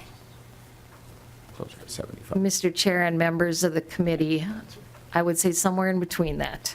But I can't speak to definite terms. I'd rather get you an exact number. It's kind of a shame when I'm a better guesser than you are. Are you finished, Representative Howe? Well, I've got a couple more if you're going to let me go, Mr. Chair. Well, I'll give you one more. Thank you, Mr. Chair. Are the sweeps now being done regularly, and is there a time frame where you look at reconciliation of those numbers that they talked about, the differences in what has been swept and what they believe needs to be there? Is there a time frame when you believe that you're going to have that, you're going to do those reconciliations so often, or is it you're going to do this, or have you figured that out yet? Ms. Olson. Mr. Chair and members of the committee, the sweep process has been refined and it's much more efficient, but it's not foolproof yet. So we have staff that work directly with the deputy offices, walking them through the closeout process, defining those deficiencies, and we communicate with the deputies once there is a deficiency or a discrepancy identified. And so deputies are aware of what the process is for that. Because we're continuing to refine the closeout process and we continue to make adjustments on that, we have not yet determined when those adjustments will be made. But we have them all logged, we've got them categorized, and we will move forward with that. Representative Nash. Thank you, Mr. Chair, for having me in today. I had a couple of questions, but first a comment. I got drawn into this because I am sort of in IT and I'm on Chair Baker's committee. And I went in foolishly on a Thursday afternoon to try to renew my tabs, and an hour and a half later I walked out frustrated. I went back to talk to my deputy registrar, who is a private registrar. And as I was walking up to the counter, she gave me the "I'm going to hurt you" look. And being somewhat protective of myself, I thought, well, maybe we can diffuse this somehow. But members and to the testifiers, I've heard a lot of that. Deputy registrars all over the state, they just want to serve their customers well, and they can't. And my series of questions, and Mr. Chair, I won't do a series of questions, but one is, when this whole thing was scoped out, why weren't there a list of base functionalities that deputy registrars use every single day? And you've heard from them today. Why weren't those included in the first rollout? That's the number one question I think I've got. Who wants to field that question?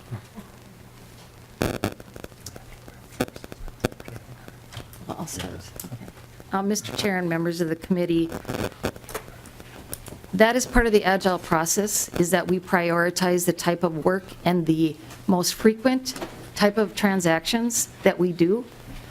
So while there were definitely challenges those first couple days, we feel that we have covered the major part of the transactions, and that we are continuing to make those adjustments as we go along. So we recognize the first week or so was challenging, but we feel we're making improvements all the time to move this thing through. Representative Nash will follow. Yeah, thank you, Mr. Chair. Well, to the testifier, we've heard from dealers and other registrars who deal with large volumes of things that they can't get this done, and that's a problem.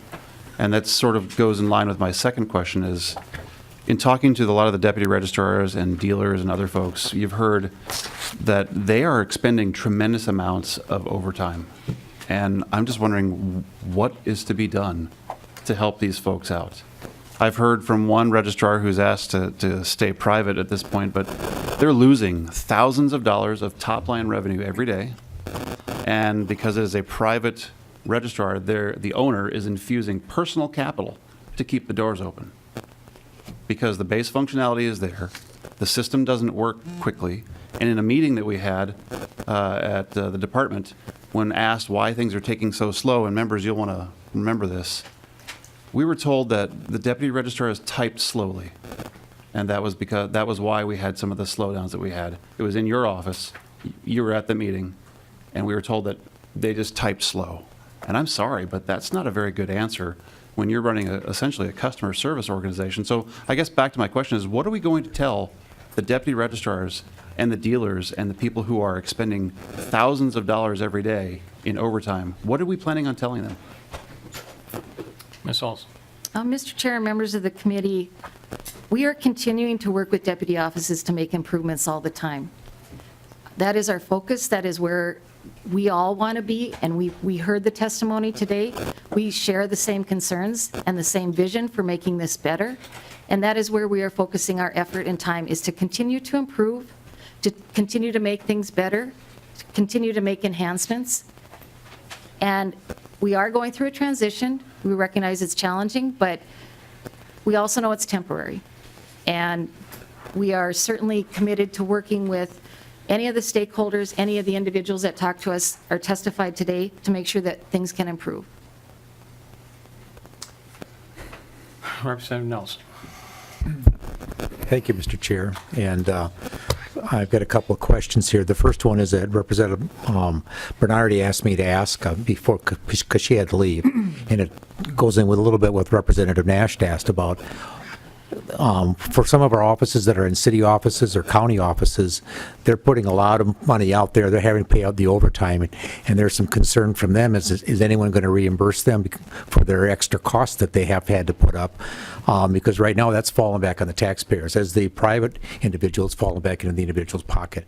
And I guess if there's any thought of that been done. I think I'd like the commissioner to step forward. Commissioner Dolman, this question has come up now a couple of times about, was there any thought given to the extra time that dealers and deputy registrars are required to put in to try and deal with this system that's not working, and what should their expectations be from the department or from us?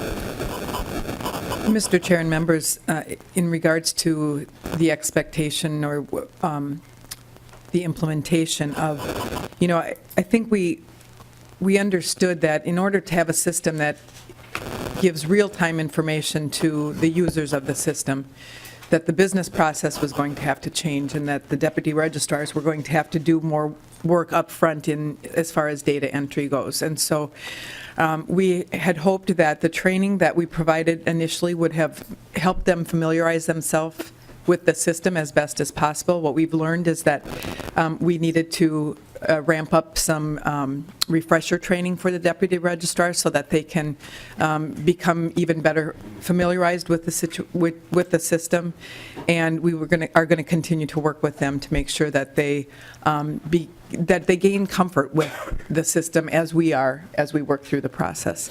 As far as reimbursement for overtime expenses, we have not had a discussion about that at this time.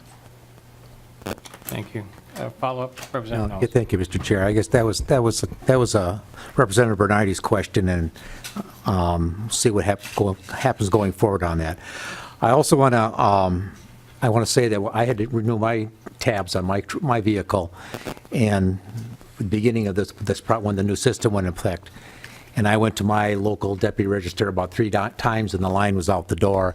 And I finally went online and did it, and I got them in a week. So as far as doing it online, it worked okay for me. Hopefully, I got the right number tabs, and hopefully I don't get pulled over and end up with handcuffs on in jail because it's reported as a stolen vehicle.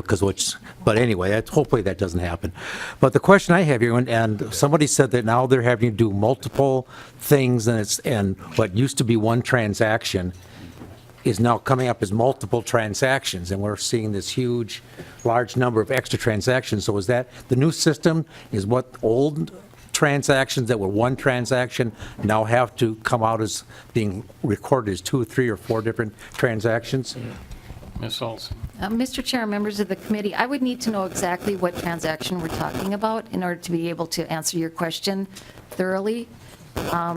Just because of the nature of MNLARS and how we do our work, it'd be best if I could speak to that deputy office to figure out which transactions are creating that situation. Well, Mr. Chair?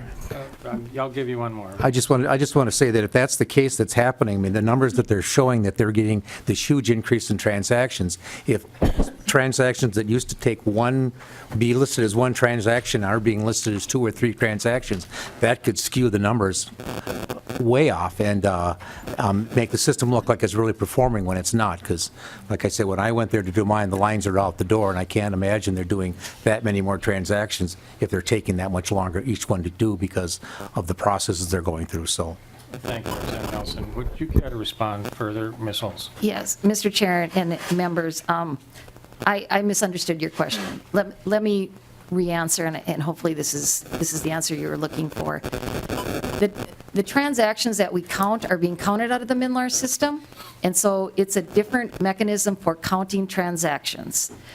Comparing that to the legacy system gives us some general sense of production, but we are counting out of 2 different systems now, and so the breakdown that comes through MNLARS is a little bit more refined, a little bit more specific than the numbers that we had reported before. So we did verify this information as well, because this question has been brought up to us as to, how do we account for the variation in numbers?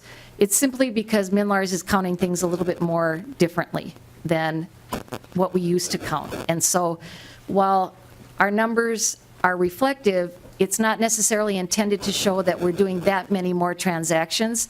It's more or less to show that the system is able to perform and do the type of transaction work it was intended to do. Next up, we have Representative Hausman. Thank you, Mr. Chair. Just a follow-up to the deputy registrar and then my other question. Do most states have the system that we have where deputy registrar's offices are all over the state? That's how these functions are handled? Ms. Olson. Mr. Chair and members of the committee, each state varies in how they offer services at a local level. Some states have state employees that do that. Some break it down more to a county-city operation. So there are varying degrees of how offices or how states set this up in their own infrastructure and how they do that. Commissioner Doman appoints deputies in the state of Minnesota to do work on our behalf, and that is not necessarily unique, it just kind of looks a little different than some other states do. It's a similar type process, but they might refine it or call it a little differently.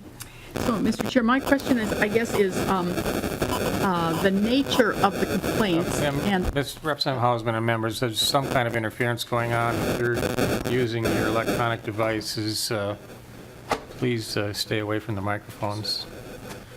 Representative Hausman, directly into the mic. Thank you, Mr. Chair.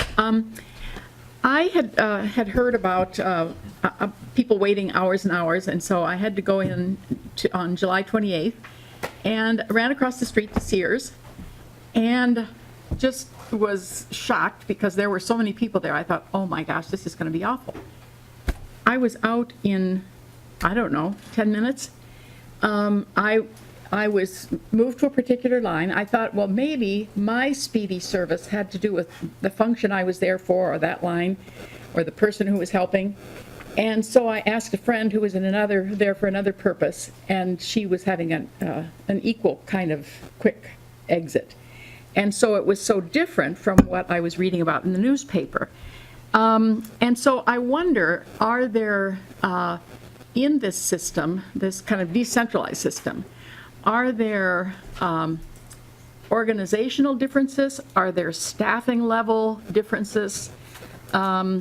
Can we even tell something about, is there a difference about where the complaints are coming from? I mean, would this help us understand, is there another level maybe here that we're not appreciating? Mr. Chair?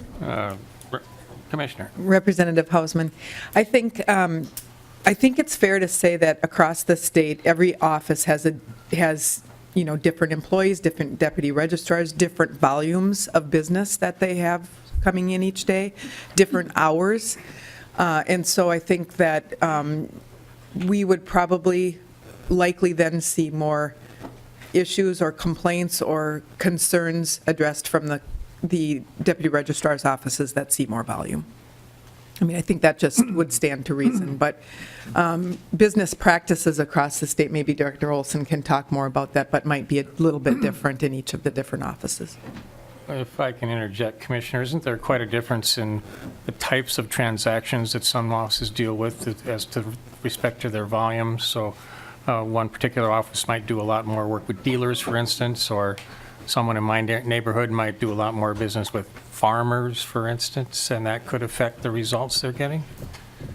Mr. Chair, yes, that's what I've learned. I've spent some time on the phone with Gay, and certainly their office is a heavy dealer office. They deal with the dealers more frequently, and so I think that it's fair to say that each office handles different processes or different transactions. So if I happen to be in an office that has a particular type of transaction that you, as a department, have decided not to get in working order right away, then I would be affected much differently than an office that would just be doing a lot of tabs. Mr. Chair, I would hope that we are addressing those concerns equally as they come in, whether it be registrar's office that deals with farm vehicles or with dealers, as expeditiously as we can. Are you finished, Representative Hausman? Yes. Thank you. Representative Daniels. Thank you, Mr. Chair. I'm just curious, it sounds like all the testimony we've had and all the problems with the system is like we're creating a new system that has never been tested and never been used, but was there any time or research done for other states that have had similar updated systems that we could have learned from? And just if there was states, could you tell me how many? I'm going to ask Mr. Meekin to respond to that, since they're developing the software. Mr. Chair, members, we did, at one point in the project back a few years, we did do a number of state visits. We did a number of phone calls with other states. We had surveys that went out to those states. And we had a large number of lessons learned from those, which we put into action right away. Things around converting the data early to make sure the data was good, things around how we do the overall design of the system and organize it from a business standpoint, and then also making sure that there's a large hands-on period before rollout, which is something that we really were striving to do with our adoption period on that. So yes, we did. We engaged a number of states in advance. Follow-up, Representative Danielson? Somehow I find that very hard to understand when other states, if we're mimicking other states or trying to use the knowledge that they have, to have such an utter failure rollout of this program. I'm a little lost at how it can be so bad and so many problems when we've done some research and hopefully, caught some of these mistakes before they happen. So I'm just a little confused, I guess. Thank you, Mr. Chair. We'll take that as a comment. Next up, we have Representative Hornstein. Thank you, Mr. Chair, and I do appreciate, Ms. Olson, that you, admitted the challenges and you're working on it, and you had mentioned better and timely communication, and that relates directly to an issue I had with a constituent who was very upset that he didn't get a call back and after several emails. So I have two quick questions, Mr. Chair. The first one is, what would be different if that constituent were to contact you now as opposed to July or August when he originally did? There was a problem with a title transfer, I believe, from his wife to his daughter. What would be different now? Ms. Olson.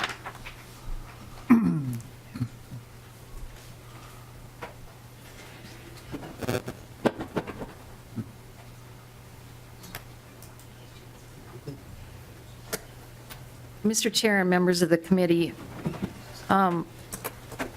we have experienced ongoing issues with printing titles, and we are working to get those printing issues resolved. Some of the testimony today you heard was about the same thing, but if a customer goes in and wants to transfer their title into someone else's name, as far as I know, that should be resolved. But I would certainly like to know more if I'm speaking, with limited information. I could Yeah, certainly well, we'll certainly pass that on to your office as we have done in the past. So then, overall then, again, what is the strategy for, when can the public feel that they will be getting responses in a more timely way? That was the issue, I think, that he was most upset with. Ms. Olson. Mr. Chair and members of the committee, without a doubt, we were inundated beyond what we expected for phone calls and emails. And that's why we implemented strategies to be able to deal with the additional emails and calls. We extended our hours and we offered additional overtime. And so while that didn't take care of everything, it certainly has improved over time. And so as we continue to send out new functionality and new releases and make improvements, things are starting to fall into place, because generally customers are looking for their stickers or a title, and we know that those things are starting to slowly get resolved, and so hopefully we'll be taking care of those and they don't need to be contacting us and waiting for information. Okay, and then one very quick final question, President Mr. Chair. I'm still interested in, I don't feel that you had completely responded to Representative Nelson's question, and so I just want to take one last crack at the framing of this. Do you have, or are you tracking, Representative Nelson talked about an initial problem and that it was resolved to his satisfaction in a timely way when he went online to get his tabs. Are you tracking, what percentage of transactions, even in this problematic period with all these glitches, have been successful and how many have not been overall with the system? Do you have a way of giving us specific numbers? Because it has worked for many people, and it's not worked for others. Do you track what percent have been successful? Have been successfully transacted in this amount of time that you've allocated for that transaction to occur? Ms. Olson.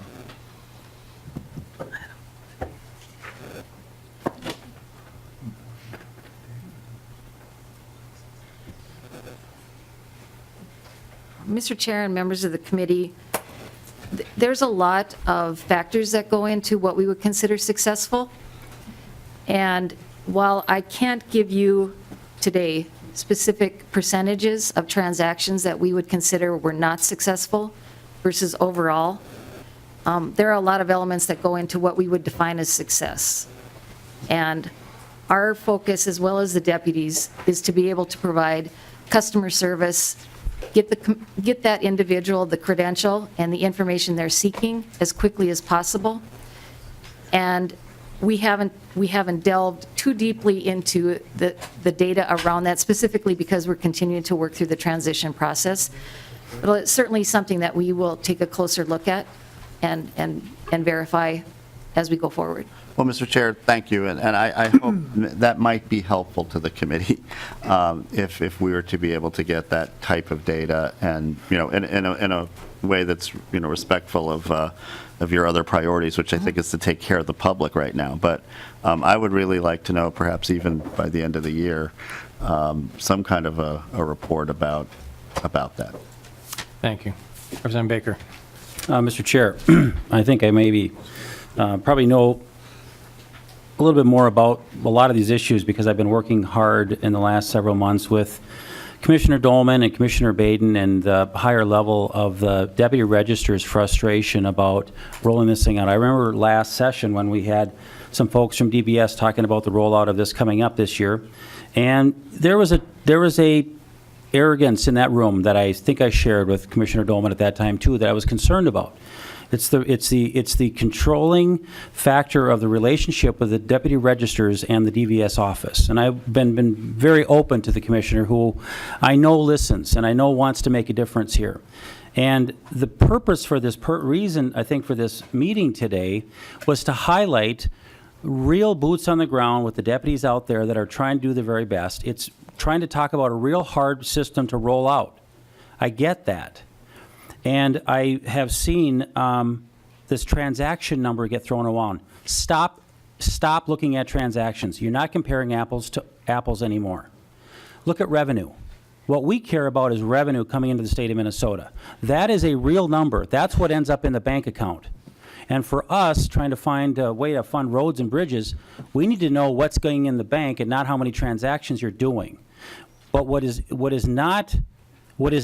not getting away from is the horrible lines at the deputies' offices and the online issues we're having. Everybody's frustrated, but I will tell Commissioner Dolman right now, your problem is you have a PR nightmare. And you need to find the right person to lead this. Because right now you don't have anybody doing that, in my opinion. What I see happening is a lot of defense, a lot of shielding, because it's a big system, I get it. You still have to have an ability to say, I'm sorry. You still have to have the ability to tell the deputy registers, we didn't do a very good job rolling this system out. We could have done a better job telling you there is going to be more work on the front end. We need to be able to tell our residents that they shouldn't have to wait twice as long, but the new system is going to require us to do that. We should have been honest with them. And I just think right now, in your position, because you're appointed by the governor. The governor should be taking note of this right now to say, I need to give the commissioner some help on this, because right now we are starting our 8th week of this rollout, and I think our systems are not getting fixed as fast as they should be. I will agree that it has certainly gotten better for the first 2 weeks, but anything after the first 2 weeks is going to get better. It was so bad. I give you credit for where you're at today. Thank you for that. But we have got to own this thing. And when you have a bad customer service issue, and I learn this in the restaurant industry every day, that if I get 2 complaints in a week or 3 on a bad steak, I have a problem. Because nobody likes to complain, but we have a whole bunch of Minnesota residents that have told us we have a problem. So I just hope that the department gets their PR act together and gets real honest with people and tells them, we made some mistakes. It's not the deputy registrar's fault. It's not, we just have to own it. The leaders have to own it, and I hope that we can do a better job going forward, because in 2 to 3 weeks, if we have another one of these hearings, we're going to have to show where we're at then, and it has to show we're making solid progress, and Minnesota residents are going to start showing up not as calm as they are today. So we have to do this because they don't have anywhere else to go to get their tabs and the registrations to drive on a car. They don't have to come back to my restaurant if my steaks aren't better, but they have to come to the state. And we as citizen legislators have to ask you to put the right team in place to execute this plan. So with that, I just want to challenge you, Commissioner, to do that going forward, because that's the toughest job you have. is finding the right people in this moment of time. Thank you. We'll move on. Next up, I have Representative Mason. Thank you, Mr. Chair. I have several questions, but first I want to preface my experience, because it seems to be one of the more positive ones that I've heard today. But on July 31st, I went to get my tabs, thinking this is not a good day to do it on the last day of the month, and I'm expecting a line. But it was a beautiful day. They had the door open. There were already 5 or 6 people standing out on the sidewalk. So I turned around, and somebody in line said, "No, come, it's going quickly." And it did. You know, they were able to process. I was there maybe 15 minutes max. So at least my deputy registrar at the beginning, whatever they, you know, maybe we were all doing easy things. I just went there for the tabs. But it, you know, it went very smoothly. The people in line were happy, and it looked like the staff that was servicing us was happy. So said July 31st in my community, it was a good day. But the one person in particular that I'm concerned about, my first question, is the man that is concerned about losing his driver's license being suspended. I mean, do we have an immediate thing to do for that man? I mean, he shouldn't have to be driving back roads. And I don't care what we have to do, but when he leaves this building, we need to do something for him. Other than, you know, and if you want to do a personal escort. So do we have an answer for that? You need to ask those people, not me. And I think, Mr. Chair, if I may comment to that, those emails that I've been getting on some of those issues, I'm actually emailing them directly to the Director Olson, and she's been very good about handling those individual cases when it gets to be to that level. So I'm trusting Ms. Olson will handle that one specifically really fast. Before he leaves. Mr. Chair and members, yes, I just need to make sure he doesn't leave so I can get the specifics on that information. But yes, we certainly, if we have those individual cases, we elevate those right away, and certainly do not want to create a case that he described. Thank you. Very quickly, Representative Mason. This is kind of a follow-up to Representative Hausman's question. When I'm looking through these, I am seeing a lot of zip codes. Do we have information as to whether this is totally statewide, or were it certain offices that this was happening?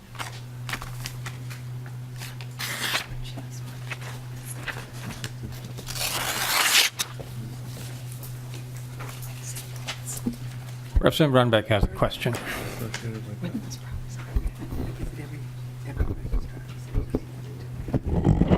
You got an answer? We haven't got all day. Sure. Mr. Chair and members of the committee, I would need to take a closer look at that. I don't have Representative Runbeck zip has a code. question. Go ahead. Thank you, Mr. Chair. So I'm looking at, we've got 5 pages of comments from the deputy registrars on problems they're having. I mean, incredibly enlightening. We've also heard from the dealers, but several things stick out in terms of that we've made the system more complex. I mean, in you know, doing the new program, we're doing things now where we can't expedite a title anymore. We're asking for more information that we don't need. For example, what the odometer reads on vehicles 10 years and older. I mean, you know, are we rethinking whether some of these steps are really necessary? And I guess that leads me to the next question, which is, you know, when the next rollout occurs, maybe you can tell me when that is, but are we doing anything to simplify and get back to what was working in the past? Mr. Chair and members of the committee, one of the key pieces of MNLARS functionality is that it does require more real-time information being put into the system. In the past, most of that information was passed on to us, and we entered that information, which ultimately generated to the turnaround time we had on titles, because we took in work from 174 offices, and we had to process that work. So there are some things that we have added specific data fields to. Many of those things came at another stakeholder's request. They might have been information that was brought forward from law enforcement that has asked for us to capture additional information. But primarily, we go by what the statutory requirements are for data that we include. I know you talked particularly about the 10-year plate or 10-year vehicle and the odometer reading. I believe that was not required before and is that correct? Okay. So the fields there are fields in the system that are required for data. There are also fields that are not required for data, because they're just, if you have that information, but there are certainly elements of the data that we do need to collect and are required to enter to be able to complete that transaction. Representative Right. Lucero. Thank you, Mr. Chair. And as I was listening to the testimony of the various stakeholders that came up today, I can't help but have flashbacks when I'm hearing the long waits, the busy signals, the non-responsiveness, flashbacks to another government system, and that would be MNLARS. So just something, again, that it's not pleasant to hear this feedback. Of all of the different feedback we did hear, much of it was very concerning. 3 of them that stuck out to me, though, and that is late fees being charged. I think we heard that over and over again. Another issue was the issuing of tabs in a previous owner's name. That's very concerning. And then third, the dealers, the registrars, et cetera, having to absorb the damage to customer relationships because the people don't know the full story, and they're the ones that are going to be suffering the damage to brand, damage to relationships, damage to reputation.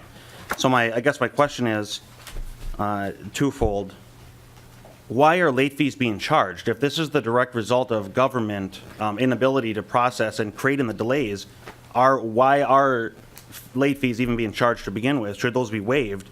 And then second, with the overtime that I presume is occurring at the department and other things that have come up in the process of this rollout, do you expect to have a supplementary budget request to this committee come next legislative session to deal with unexpected expenses from this rollout? Ms. Olson. Mr. Chair, members of the committee, I believe the late fee question is coming from the dealer work. That is a statute that dealers have 10 days to get work submitted. We heard this early from the Dealers Association, and we told them we don't have any way to undo it in MNLARS because it's a requirement, but we certainly will work with dealer offices to be able to determine if it was a MNLARS-related late fee, that we will certainly take those things into consideration. We'll work with those offices. As far as the overtime, the additional cost that has resulted because of MNLARS, that is certainly something that we are putting into our budget, and we're working within the budget that was provided to us by this legislature to work through those situations as we continue to work toward better days. Representative Koznick. Thank you, Mr. Chair. Well, one thing's for certain, I know where I'm going for dinner to get my steak tonight. And I know we're short on time. I just wanted, I've got about 3 comments that maybe that you could comment on all at once. And the legislative auditor's report here, one of the main recommendations was what is a set time frame so that you can better communicate. And the timeline that you had submitted here for the committee report today, the roadmap, is pretty vague. So I'm hoping that you can get more specific on that. And I appreciate that you're kind of building this as a once-in-a-generation upgrade, but with kind of the vagueness and the manner that we're proceeding with, it might be take a whole generation to complete. So I hope you can get more specific with that. Second is, in 2011, the surcharge of $1.75 per transaction, with the new MNLARS counting transactions, which were typically one transaction, being now it sounds like maybe multiple steps and count as multiple transactions in the new MNLARS, is that going to result in more transaction fees going forward, so to be an additional cost to the consumers? And then finally, in the report of the legislative auditor, it had a $20 expedited fee that was granted for expedited titles and the electric vehicle titles. Who retains that extra $20 fees for that extra convenience? And I think consumers in many cases are happy to pay it, but I'm curious to know who retains that. But it also seems a little convenient that you have this botched rollout that would almost entice more people to pay that $20 fee. So if you could comment on those 3, I'd appreciate it. Ms. Olson. Mr. Chair and members of the committee, as far as more specific information on the roadmap, we are happy to provide that. We provided pretty specific information about what's coming up for this fall. That does give us the basis, that is the most accurate information that we have. The information that's produced for months down the road or other seasons are not fully vetted yet, but they are on the radar for planning purposes. So we fully intend to give more real-time information as to what is coming and provide that And information. Mr. Chair, if I could just interject on that, I appreciate the answer. Very specifically, there's a huge concern that hasn't been brought up yet, and of course, we've been working hard the last couple legislative sessions as the Real ID rollout. You've appeared in front of our committees. We need to make sure that that gets done. And we'll So, be thank you. addressing that at the end of the hearing. Representative Barr. Thank you, Mr. Chair. And because we're running short on time, I would just like to ask my questions and then perhaps respectfully ask that we get an answer at a later date. And I've heard a lot about the costs that our business owners and dealers and registrars have experienced, but I'm wondering what the cost to date for the overrun for these issues has been and what you think the cost would be to resolution, because to me that's effectively funds wasted because the project wasn't done right to begin with. I'd also like to know how these delays in resolving these issues is impacting the timeline for all the other rollouts, including what you referenced, not just Real ID, but the other things on the list. And I also would like to learn more at a future date about how those funds will be reallocated or potentially be reallocated to our registrars who took on some of the work from what was being previously processed by the state, or excuse me, the DBS office. Thank you, Representative Barr. We'll get your answers. Representative Salk. I'll pass. Thank I got you. too big a question. I appreciate that. Representative Howe, you had a quick comment. He's done. We are near the end of our time, but the topic of the driver's license portion of MNLARS that is going to be rolled out in the future, as we all know it's coming. We all know it's important. We all know it also needs to incorporate Real ID, and I believe, and I think most of us believe, there's going to be a large demand to get those as quick. People are going to want them right away, I think. Many people will, not everyone, but lots of people will. It's going to put a lot of people in line at our offices applying for these Real ID licenses because people like to know that they can get on an airplane. We don't know at this point, I believe, exactly how the extensions are going to work from the federal government, but we do know it needs to be incorporated into this system. I want to figure out some way that you can assure us that when we get to the point that we are willing to turn on, stand up for, to use the proper terminology, the driver's license portion of MNLARS, what can we do differently so that it works on day one and we're not sitting 8 weeks out with a system that still has a number of pieces that don't work?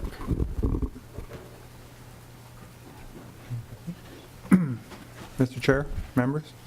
Mr. Meekin. There are some real distinct and important differences between our vehicle services, the release that we're planning for that, vehicle services and what we're going to be doing for driver services. Number one, the platform that we've put in here, the software, this core system that we've put in for vehicle services serves as the base for driver services. Lots of common functionality around the cart and scanning and online, all those things. So as those mature, that benefit is seen in the driver services piece of it.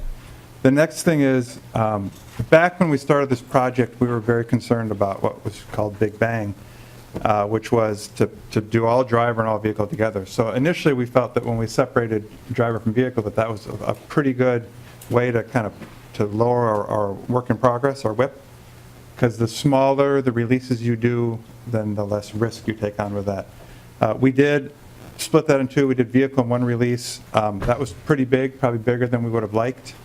Now looking at driver, we have the ability to break that down into 3 or 4 releases.